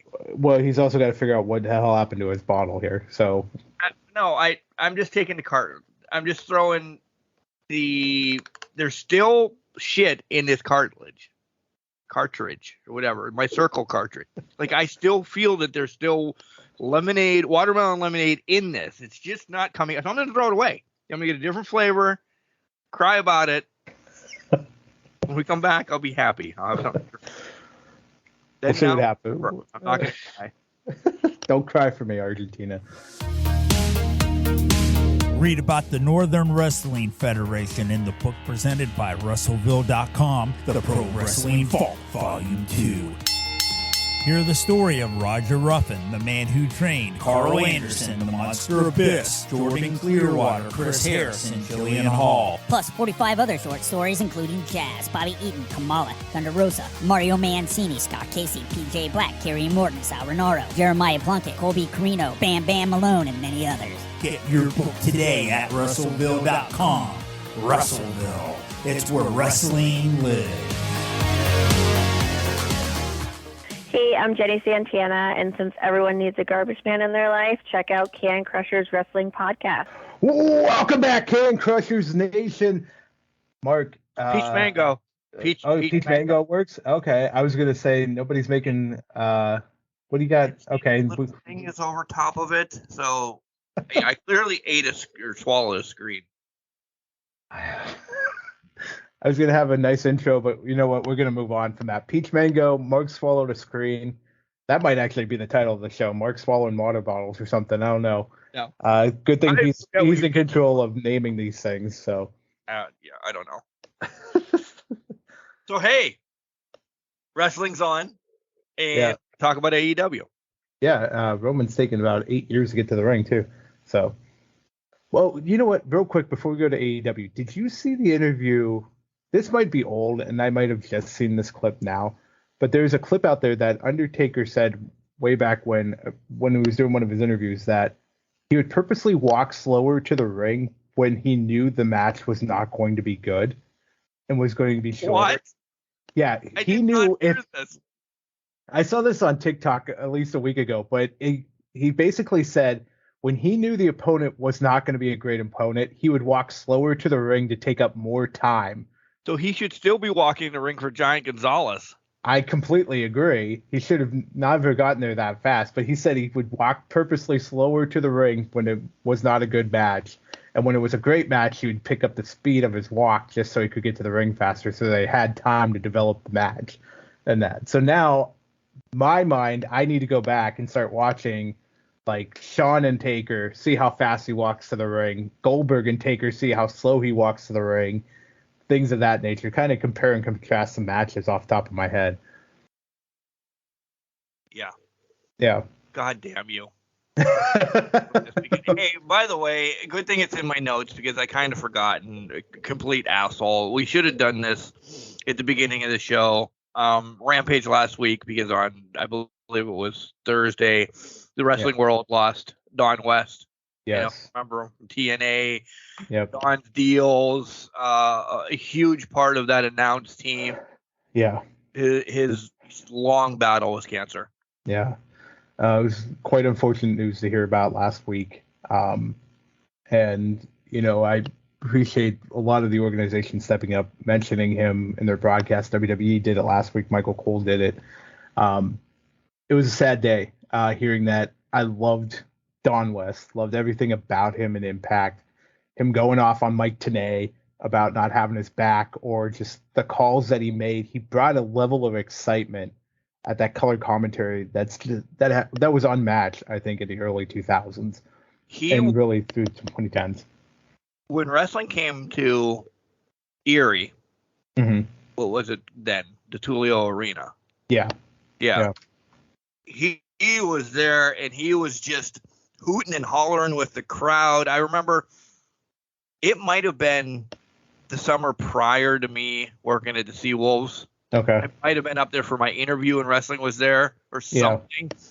Because then I ended up seeing Golden Pipes there, and I had just interviewed with him or something. I knew, and he's like, "Oh, you're a wrestling fan," and then fucking Hellfire and Brimstone ends up being, this is a guy I'm working with for 2 years. But yeah, Greg Gagne, by the way. Yeah. So yeah, I just remember Don West going crazy in the Tulio Arena, just selling stuff, and we met Abyss there, and he would just like be bouncing around everybody's table. Great for professional wrestling, really. Yep. And I say this out of respect. He had that carny mentality of just like the over showman and everything. Yep. He was awesome. He always reminded me of almost like Billy West, or like Billy Mays. Sorry, not Billy West, but Billy Mays. Yep. OxyClean and things of that nature. But he was that for professional wrestling. He could sell anything. It was such an entertaining thing. He would oversell moves. He'd be, oh my God, he would just lose his mind. Sell DVDs. He would sell DVDs left and right. It was unreal what he could do. The wrestling world's going to definitely miss Don West. It's unfortunate he lost his battle, but you remember your legacy lives on after you. So the mark you make and leave, it'll live on in people's hearts, and it's certainly well with what Don West has left and the impact he's made. If you have, or if you ever heard of the Pluto Network app or whatever, Impact has like a running channel, and it's all the old stuff. Go and just listen to his voice on there. Spend a couple hours and watch some of the old Impact stuff. You'll hear him, and you'll hear how awesome he is. Yes. So we'll run through Rampage kind of quick. I said kind of maybe we weren't going to just do Rampage, but Orange against Trent. Listen, we're getting Kip and Orange. Yeah. That's all this was a build-up for. That's all it was. But it did provide an interesting perspective of, are we getting a split of the best friends? I think so. I think so, too. My favorite point, though, of all of this was Danhausen's horrible kicks. It's kind of almost making them like Orange Cassidy's fake kicks. Yeah. And then everybody's like, what are you doing? Why are you kicking either one of them? That was fun. That was fun. I kind of wanted the turn to happen when Trent came back first from his neck injury. This was always in the back of my mind. I think I might have said it on here. But I'm kind of really excited for it now. I just want to see where this goes. Danhausen's a gimmick. Also, I don't know if anybody's seen this, but on Dark, apparently Danhausen was wearing a moo-moo and a fat guy hat. That man, I props to him. That's all I can say. More this year, I think. There never wins or a title, I don't think, but just go be an idiot. That's what people want you to do. Go be an idiot. They need the comedy act, and I think Danhausen is perfect for that. Listen, Darby's going to get a title shot. We'll talk about that when we get there. Preston Vance wants to be Pero Del Grosso or Palagrosso or Palagrossos. Yeah. All I can think of is the mineral water now. Pellegrin, whatever the hell that's called now. That's all I think about now when I see his name. Yeah. Kiera Hogan against Jade, setting up for Jade's not gonna have a baddie in about 3 weeks. Let's just say that. Yep. And man, what a waste of Yuta. I could give two shits if Swerve wrestles anymore with these schloads that he's with. Yeah. Why waste your pure champion like that? I don't. Listen, why waste? I agree. One, because we're Yuta here and then Swerve trickles down. But why are we wasting Swerve with them? That's true. I mean, I hated Swerve in your glory, but I at least gave them respect and said, yes. Where's Keith Lee? Yeah. I know he got beat up, and so is he going to take... Why didn't we just get this match? Now Swerve has a posse. Well, you know Keith Lee's going to get his ass beat for a while. Yeah. By the posse. And I just want the Swerve and Keith Lee match. That's the only thing. I mean, I'm only thinking this is to prolong it till Revolution, I guess. It's so long away. Match. Yeah. Oh, yeah. Because there's a lot going to happen at Revolution, I think. Oh, there's going to be a shit ton. It's got to steal the show if it's going to be recognized or remembered at all. Better recognize. All right, so we get the Dynamite. I'm a Mark. You're a Mark. Everywhere's a Mark. Did you like the new set? I did. I actually did. I like the new announce table, and I'm a sucker for that hard cam crane shot that they did where they zoomed into the announce table towards the beginning. I'm jumping around here a little bit, but that was pretty nice to me. I like it. It's a little more clean. I love the tunnels for what it was worth. Yeah. It started. We're over tunnels now. We don't need. We're a big boy show. We don't need tunnels. I always enjoyed when they had matches at like the Forum or somewhere where they had to just use the screens and that was their whole entrance ramp. So seeing this nice clean setup, I really like this a lot. It also gives a lot more possibilities for people to jump off shit, I feel like. Because you definitely know there's fucking platforms up there. And probably next week on the 11th, somebody's jumping off that in the escalator match. I'm just saying. Maybe. I will say, Tony released a new song as well. He has a favorite old school NBA song that I can't get it in my mind that it's a wrestling song. Do you know Round Bell Rock? Yeah. Why? Because, okay, so when they announced it a couple weeks ago, when they played it before Match 6, I think it's for the feel because the NBA Finals. You would always associate the NBA Finals hearing Round Ball Rock or whatever, whatever it's called. You'd always associate the NBA Finals because that was the NBC theme song in the 90s. It's a nostalgia feel. So I think that's why they're trying to shoehorn it here is because it's a best of 7. It's notable. It always reminded people of the Bulls. So I think it's like an elite type song to kind of play with it. I get it. It feels weird. It feels weird trying to put it in with wrestling highlights and that. It just doesn't fit fully. But when you're the elite, you can do whatever you want. You can. When you're the elite vice presidents, you can do what you need. Carry on. My wayward son. Jericho and Stark start the whole night. Lots of shenanigans. I was shocked that Starks got the win, but I wasn't shocked because of all the shenanigans. But listen, there's 8 people out there. And Action Andrade is the only one carrying a chair and cleans everybody's house. Until the girls hit him in the nuts. Yeah. A couple more people, maybe. We don't have Ruby somewhere. Ruby Soho, Willow can't come out. Or at least have your homeboys Millard and Parker get him on the ramp. Yeah. And they get knocked out by a chair and they're done. Okay, so now you have to take out Sammy and a couple more chair shots. He was swinging a chair at 10 people. Yeah. And one's going to take his ass off. Exactly. You know what? I'm glad they interjected him to kind of make the save, but I don't know if it did anything at the end for anybody involved to have still the JAS come out on top of this. All we have now is Jericho's 0-2. Came out on top, honestly. I mean, yeah, fair. Hit the nugs. Yeah.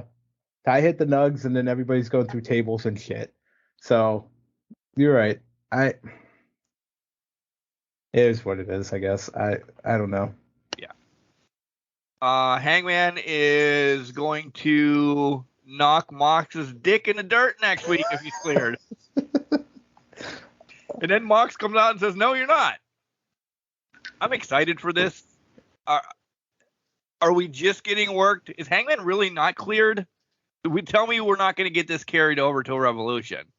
I don't like this carry over to Revolution. I think it could carry over to Revolution, but I think we're getting match 1 next week. I think there's going to be a match next week. I think it's going to be a brutal affair, whatever it is at Revolution.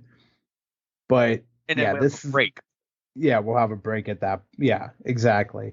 So props to Paige for getting people's attention by saying dick into the dirt. I feel like people are just sitting there like, oh, this is going to be a normal promo. And he says dick in the dirt, and people's heads just turn up like, what the fuck is going on now? So props to Hangman there. Also, can we bring back Hangman's funny taglines when he's coming to the ring?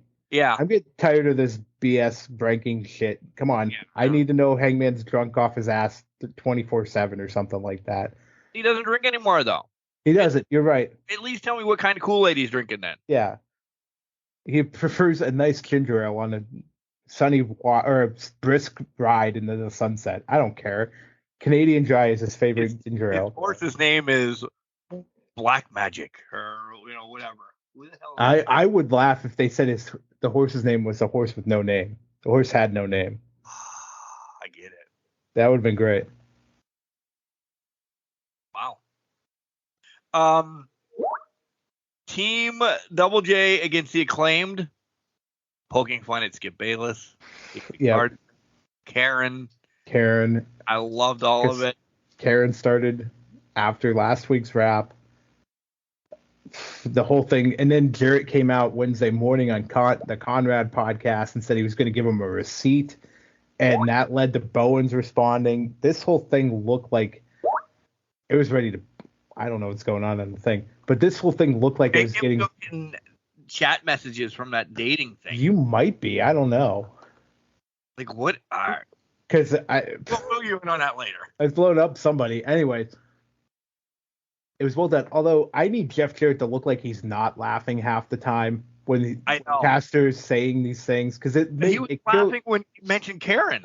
He was, and he had just literally came out the morning of and said, "I'm going to give you a receipt. I'm going to beat you up," and then you're laughing hysterically and look like you're just a jovial old man doing this. Like, come on, man, Jeff, kayfabe us a little bit on this. I know it was a good rap, but. I was pissed for a hot minute. Because of the fake ending, or no? Yeah. Yeah, I was too. I thought, oh no. Which I thought, all right, they're going to have another match. They're going to win them back, whatever. But I'm like, holy shit. That's their title reign? It's not a long title reign? What? You know what? My mind immediately went to, they had to appease Jeff Jarrett. Jeff Jarrett pulled a power play or something, and like, I need the tag titles because of this bullshit or something like that. But they ended up overturning it, and it was fine. But now we're leaving people to their own devices tonight. No holds barred. And if there's legit heat, which I don't think there is, because Jarrett was laughing way too much at this whole thing. Yeah. If there was legit heat, it would be something to see tonight about receipts and bloody people, but I thank the Lord that they didn't do that. Hold on here. Okay. That team had a title. All right. So much. We got to get this. We got to get through. All right. So Britt and Jamie are on talking about Saraya. They don't give a shit who her partner is. They're the originals. They're the champ and the boss. I wink, killer. We didn't use the word boss for no reason, right? No, we did not. We did not. There's a reason. There has to be a reason. We think there was a reason. But we wrap to the next one where 2 seconds later, it's Saraya sitting with Tony Storm and Sheeta. Sheeta, yep. And then it says, hey, Tony Storm's the best wrestler in the world. I'm teaming with her, and Sheeta looks like, what the fuck is going on? And if anybody's buying any of that either one of those are going to be in a match, you're stupid. You're completely dumb, because Sheeta's probably going to attack Tony Storm next week and open up the spot and get drug out. Yep. And then I don't know. I don't know if I could put any money on who's going to be the partner. Yeah, there's no way. I mean, how do you beat a boss? Do you go to a CEO at that point? How do you beat the boss of a division? I don't know. What do they drive in? A Lexus, a Mercedes, a Tonka truck? I mean, it's just crazy that nobody knows that Mercedes Moné out there. It's crazy that they're not putting two and two together. They're cashing checks. They're just cashing checks, depositing it in banks. Going to banks. They're not reading the bank statement at all to understand what's going on. It's like she doesn't even exist when you're on the other side of the world. Right? Kairi Sane. Yeah, Kairi Sane is right there, guys, and you could take her. Did you... If you guys didn't catch any of that, please just turn us off and don't come back. So Sasha Banks, Mercedes Moné, shows up at Wrestle Kingdom after the match of Kairi Sane getting the win, attacks her. Her first New Japan match is actually going to be in San Jose in February for the title. Cool. There's history there between them. Do you like the whole persona, Moné? Do you like the hair? The outfits are essentially the same. The literal fire hair? Yeah, I mean, I like the whole persona. I like what it is, because I think it's going to take Sasha Banks to another level. They're going CEO, but I think it's expanding it, and it's going to allow her a lot more creative freedom with it. I do like it. I like it a lot. Let's see what she can do. Can she sink or swim outside of the WWE realm? Is the $1 million question. I know she came from the Indies. I know she can talk. I think there was a lot of nerves at Wrestle Kingdom afterwards in the press conference and that, trying to get everything communicated and whatnot. I just want to see Sasha Banks lives up to the hype that we know that we have put on her for many, many years now. You're unhandcuffed. You're free. Free as a bird. Moné, cash the checks. Deliver. This is the big ticket right now. I'm excited. I'm excited too. I love it. I'm glad that they kind of did this little bait and switch thing. Yeah. It's clearly exactly what it is. It's a bait and switch for people that don't listen to the show, or people that are just average fans. They're like, oh my God, I didn't even know Sasha Banks was still wrestling. I thought she retired and went home to Ooh. I don't know. She's from Boston. She's not from Louisville. So. Danielson against Nice, and that match was over because it meant nothing. I think I sneezed and it was over, but afterwards meant everything. We had people's mothers called hoes. They wouldn't be touched with 10-foot poles. Disco Inferno, Eric Bischoff, and Jim Cornette. Are you serious? Can you just name any more?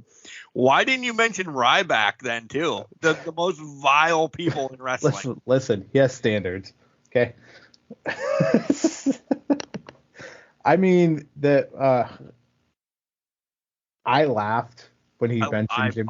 As of right now, and it's a distance, but this was promo of the year. I know. Yeah. There's only one big promo of the year, and this was it.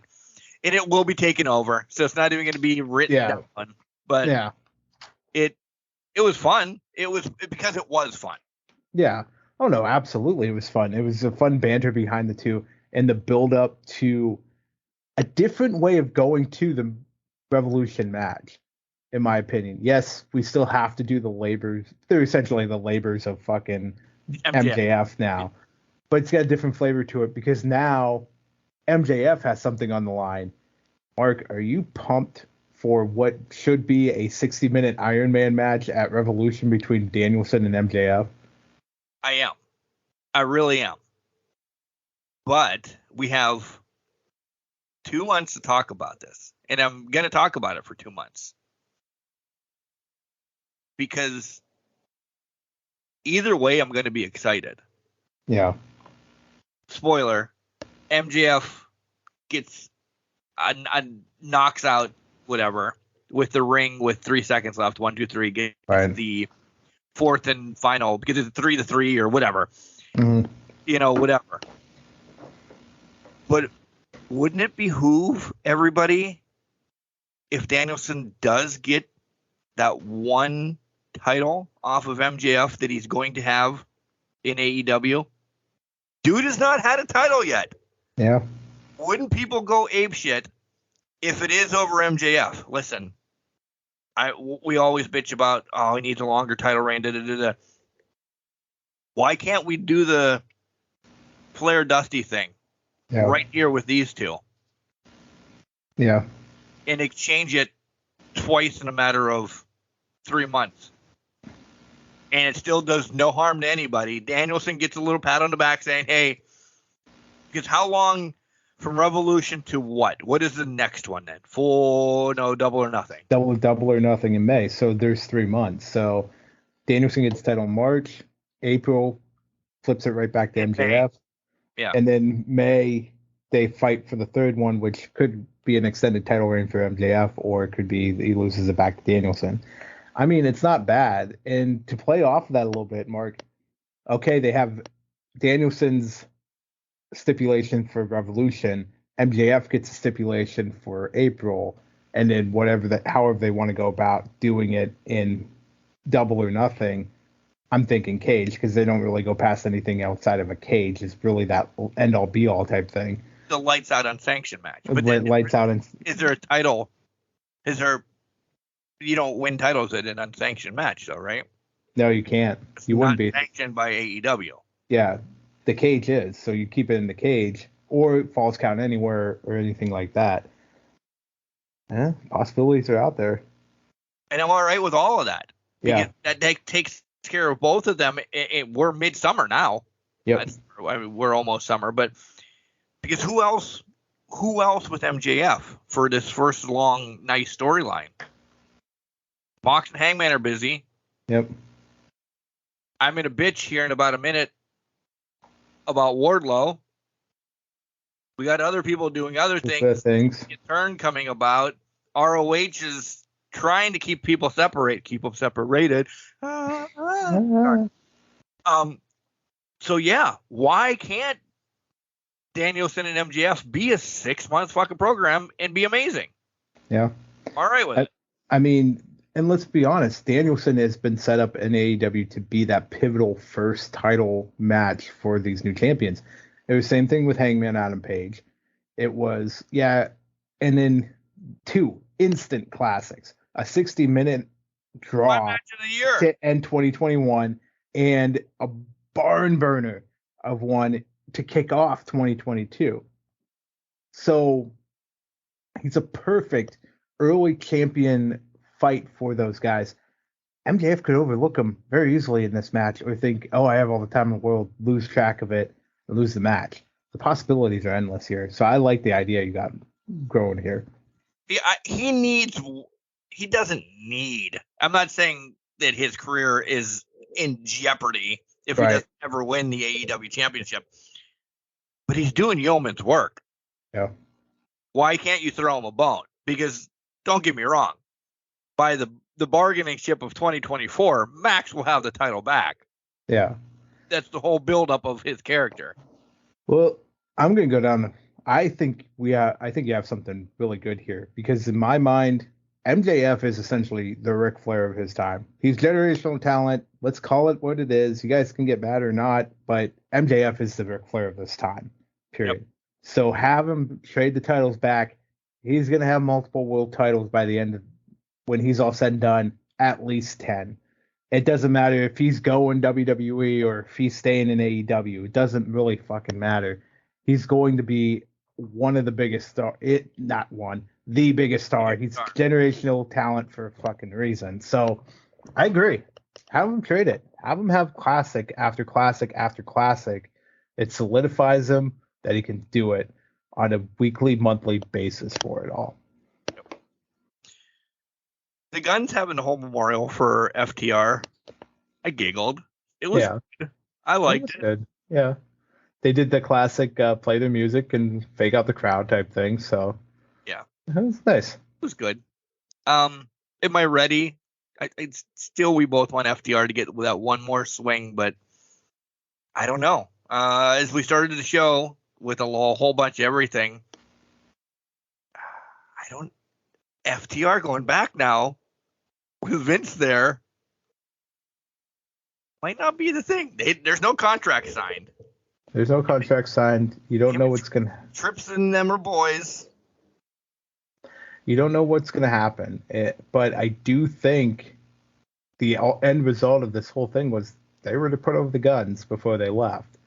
Now, Monkey Wrench is thrown in there with Vinnie Mac back. So we'll have to see how this plays out. So I'm going to give you $10 million to go where you don't know what the outcome's going to be.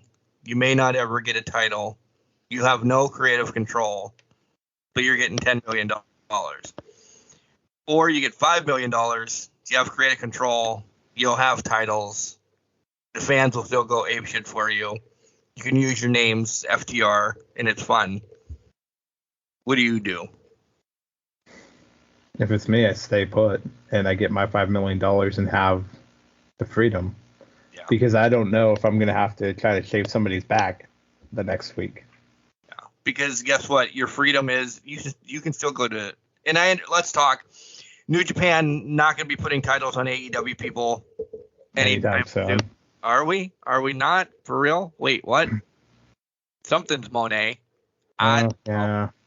That could be Cash, but AAA has already said no. Fucking Sammy and Ty screwed that up. Yep. So maybe no. New Japan didn't say that. Sorry, it was AAA that said no more AEW people. It was, but I'll go off of that point and say the relationship is being grown with WWE now. New Japan's going to be. I'm not going to say that they're going to cancel each other out and say, oh, AEW guys can't have titles and all that. It's going to be a very tenuous, we have to mind our P's and Q's with what we're going to do here. Because we're trying to build two relationships with two big brands in the United States. We can't piss off either one of them. I think Moné is going to be the exception because I don't feel like she's going to lose to Kairi Sane. And she's not going to drop that title. So I feel like that'll be the exception because I think both sides can let that one ride and both understood that was going to be the case coming forward. But future title holders, I don't think that's going to happen as much. And we talked about it already. Tony Khan needs to push his brands and needs to bring them to the forefront. I think that was one of the main reasons FTR didn't get the AEW titles because they would have got lost in the shuffle with the 4 that they already had. Essentially the same thing with Omega when he had exactly Impact, Impact, AEW, your mom's yeah. Jade and Red Velvet against Kyrie, Kiera, yeah. Jade and Red against Kiera and Sky. Still issues. Jade and Red win. Now we're counting tag victories to get Jade to fucking 50. It's over with. Because now, we're struggling. We're struggling to get her there. Now we're taking all the baddies, and they're like, oh, you have to fight Jade now, too, because Red's Red's done, right? Red's done. I think Sky Blue's tonight as of recording. They're going to throw her to the Wolf. Now it's going to be Red, and then it's going to probably be Gray. I think it's Gray, right? Yeah, Layla Gray. Yeah, Layla Gray. Yeah, I couldn't remember her name to save my life, to be honest. But they're just, that's it. They're getting her to 50. Where's she at now? 47? Yeah. 48? Something like that? Those three would be 50. Those three would be 50. And then Sheeta. I think Sheeta comes calling. But now she's tangled up with Tony Storm, I feel like. So you can't pull Sheeta, the Sheeta string. So I don't know. It's not Athena. She's ROH champion. She's ROH Stat's champion. not back yet. She's too busy on Floor is Lava, by the way. Yeah. See that? Saw that? Yeah, I did see that. They lost horribly. Sucks. Orange Cassidy falls in, and it's just Stat that finishes. But go ahead and watch it on Netflix. Spoilers. But yeah, spoilers. We get to the main event. Joe and Darby and whatever. Yeah, we're in Darby's hometown. It's for the TNT Championship. A whole bunch of what the fuck happened before the bell essentially gave it away to me that Darby was winning. Lickety split just like that. Yeah. What the fuck are they doing now? They essentially just said, Wardlow is gone. You got a haircut. Yeah. Go ahead. I'm angry. No, you can cut me off. I'm like, why? I did the same thing. Why is Darby champion? What's the payoff? What was it? Just a hometown feel good moment that they were pushing for? Is Darby going to lose his title in a week and a half? Back to Wardlow. Joe. And we get back to Joe. Oh, you think Joe? I think he loses it back to Joe. I think they have one more match. Loses it back to Joe. Beach break's coming up, isn't it? They're gonna. Sure. I think. In the spring. Yeah. So they're gonna go back to that. I think he drops it back to Joe, and then it's Joe Wardlow Revolution, maybe. I don't know. I feel like this was only a feel-good hometown moment type deal for Darby. And on that aspect, Tony Khan is awesome. He does give wins to the wrestlers in their hometown. Yeah. It didn't need to be for the title then, because you just fucked up a whole bunch of storylines, Tony. Yeah, he did. But, I mean, maybe he wanted to make sure that it was for the title. I mean, what's the bigger impact? Darby gets a win or Darby gets the title? It's going to be the title. Yeah. 9 times out of 10, it's the title. But, yeah. Like, I don't. Good. Now he's, 2-time TNT champion? Yeah. Or is he 3? No, Sammy's had it twice. Sammy's had it twice. He's had it twice. Yeah. Cody's had it twice. Yeah. Nobody's had it 3 times. No. Okay. Fine and dandy. Whatever. Yeah. But I don't get it. I really don't get it. If it goes back to Joe, I'm probably going to be more pistier, if that's even a word. Like, now we're just tossing this around. But, listen, 2 weeks ago, 3 weeks ago, Sting is only going to fight tag team matches. Yeah. Is the breakup not happening? Do we not see the breakup between Sting and Darby, especially last week or last Friday when he's like, nobody cares if you care, if I think you can wrestle, if your mom thinks you can wrestle, your uncle Bob thinks you can wrestle. It's what Darby can do. That's a promo setting up for a breakup in my eyes. Like, is Sting going to be the one that takes us to? Why? It's a TNT title. Sting's been on TNT for fucking 30 years. Why can't you throw him a bone one time before he rides off into the pasture too? Do I want Sting as TNT champion? Maybe for the hottest minute there is, and then he drops it the following week to Robbie E. For God, I don't care who. Would be Robbie E. because he's still in NXT, but you understand. Yeah, I think.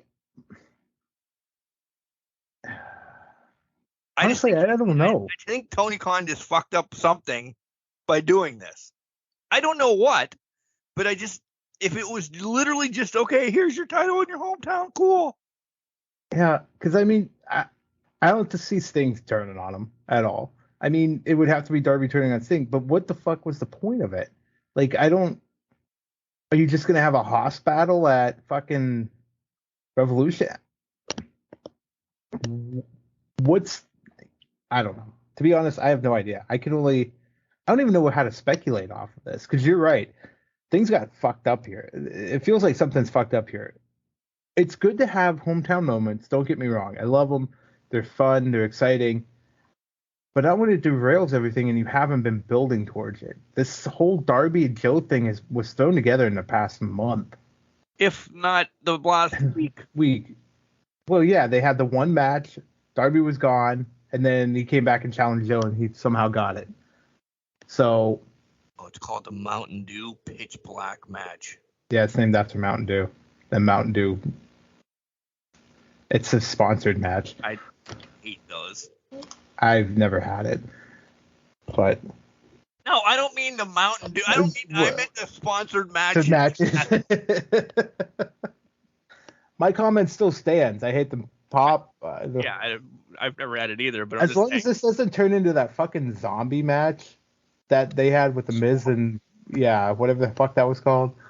Oh, that too. But, yeah. Oh, the swamp match was fucking atrocious, but we won't get there yet. But back to AEW, I don't know. If this was just Tony saying, "Hey, we're gonna have a field goal through," I don't know. But if not, Darby's your TNT champion, and there's a list of suitors for him that I'd be okay for him to see or transition to get it off of Darby, and I'm okay with this. If it just wraps back around to Joe and then Wardlow comes back with, a haircut and we're going to get Wardlow to get this back, I don't know.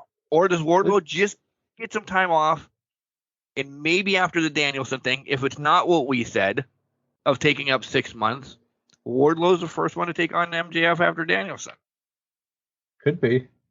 It could very well be that. I mean, let's throw this monkey wrench out there.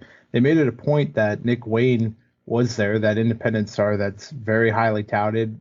Darby, after everything closed down for Shop, said, "Hey, I'll give you a title shot in 6 months when you're turning 18, essentially." What if this is all giving Darby they gave the title to Darby, and essentially they're going to make Nick Wayne a prodigy here within AEW and give him the title his first night there? What a crazy turn of events that would be, right? And then Wardlow's doing his own thing, Joe's doing his own. Maybe that's the game plan here. I don't know. We have 6 storylines going into this. They're all done. Let's start over. That's a WWE booking. It's all I'm going to say. It's an old WWE booking. Yeah. Because now we can pull 6 different threads with Wardlow, or not Wardlow, with Bray Wyatt, and have 95 threads that actually make sense and could go somewhere once you pull the thread. But this one was smack into a wall and hope for the best type thing. So I agree. Who do you got going on this week? Oh my God. You know what? I don't think anything too exciting going on this week. Just live, laugh, and loving. That's about it. We're just gonna.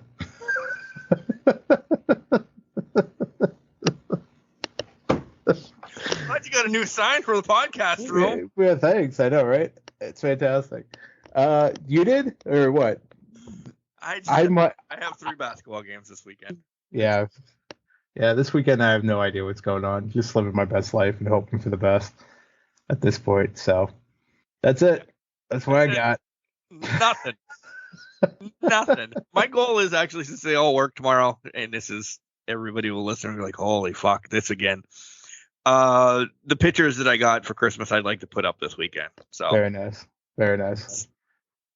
That's it'll be fun. That's an 8-hour project within its. Oh man, I don't want Sammy Guevara by Miro. Shit. Oh wait, well, I have to move Ty over there then too. Yeah. Oh, shit. Dakota Kai's by Rachel Ellering. No, they never had a match together. Kelly works like 16-hour days when those days come about. Yeah, I'm imagining I'll see my girlfriend at some point this weekend. We haven't really talked about when we're going to see each other, so that'll probably be tomorrow or Sunday. But outside of that, I I got nothing. Georgia, TCU. Who we got? The heart wants TCU bad, so you know what? Fuck it. Horned Frogs. Let's go. Yeah, I would love it as well. It smells like it's going to be a blowout, Georgia, but dog at heart. Yeah. I love Matilda. I sent Matilda a get well card when I did. Helen did for me, so I have to pull for Georgia. So That's fair. It's fair. It smells like it'll be a blowout by Georgia because they're just too dominant. But Michigan thought that too. But you know what? I love TCU. I just want this underdog. I want TCU to be the champion. So let's go TCU. One time. Either way, I think it's going to be a good game. I do. That's fair. All right. Remember, guys, just because you're trash doesn't mean you can't do great things. A garbage can, not a garbage cannot. And make sure you check in on tell all your loved ones that you love them and check in on them as well. Yes. All the time. Bye, guys. All the time. Bye.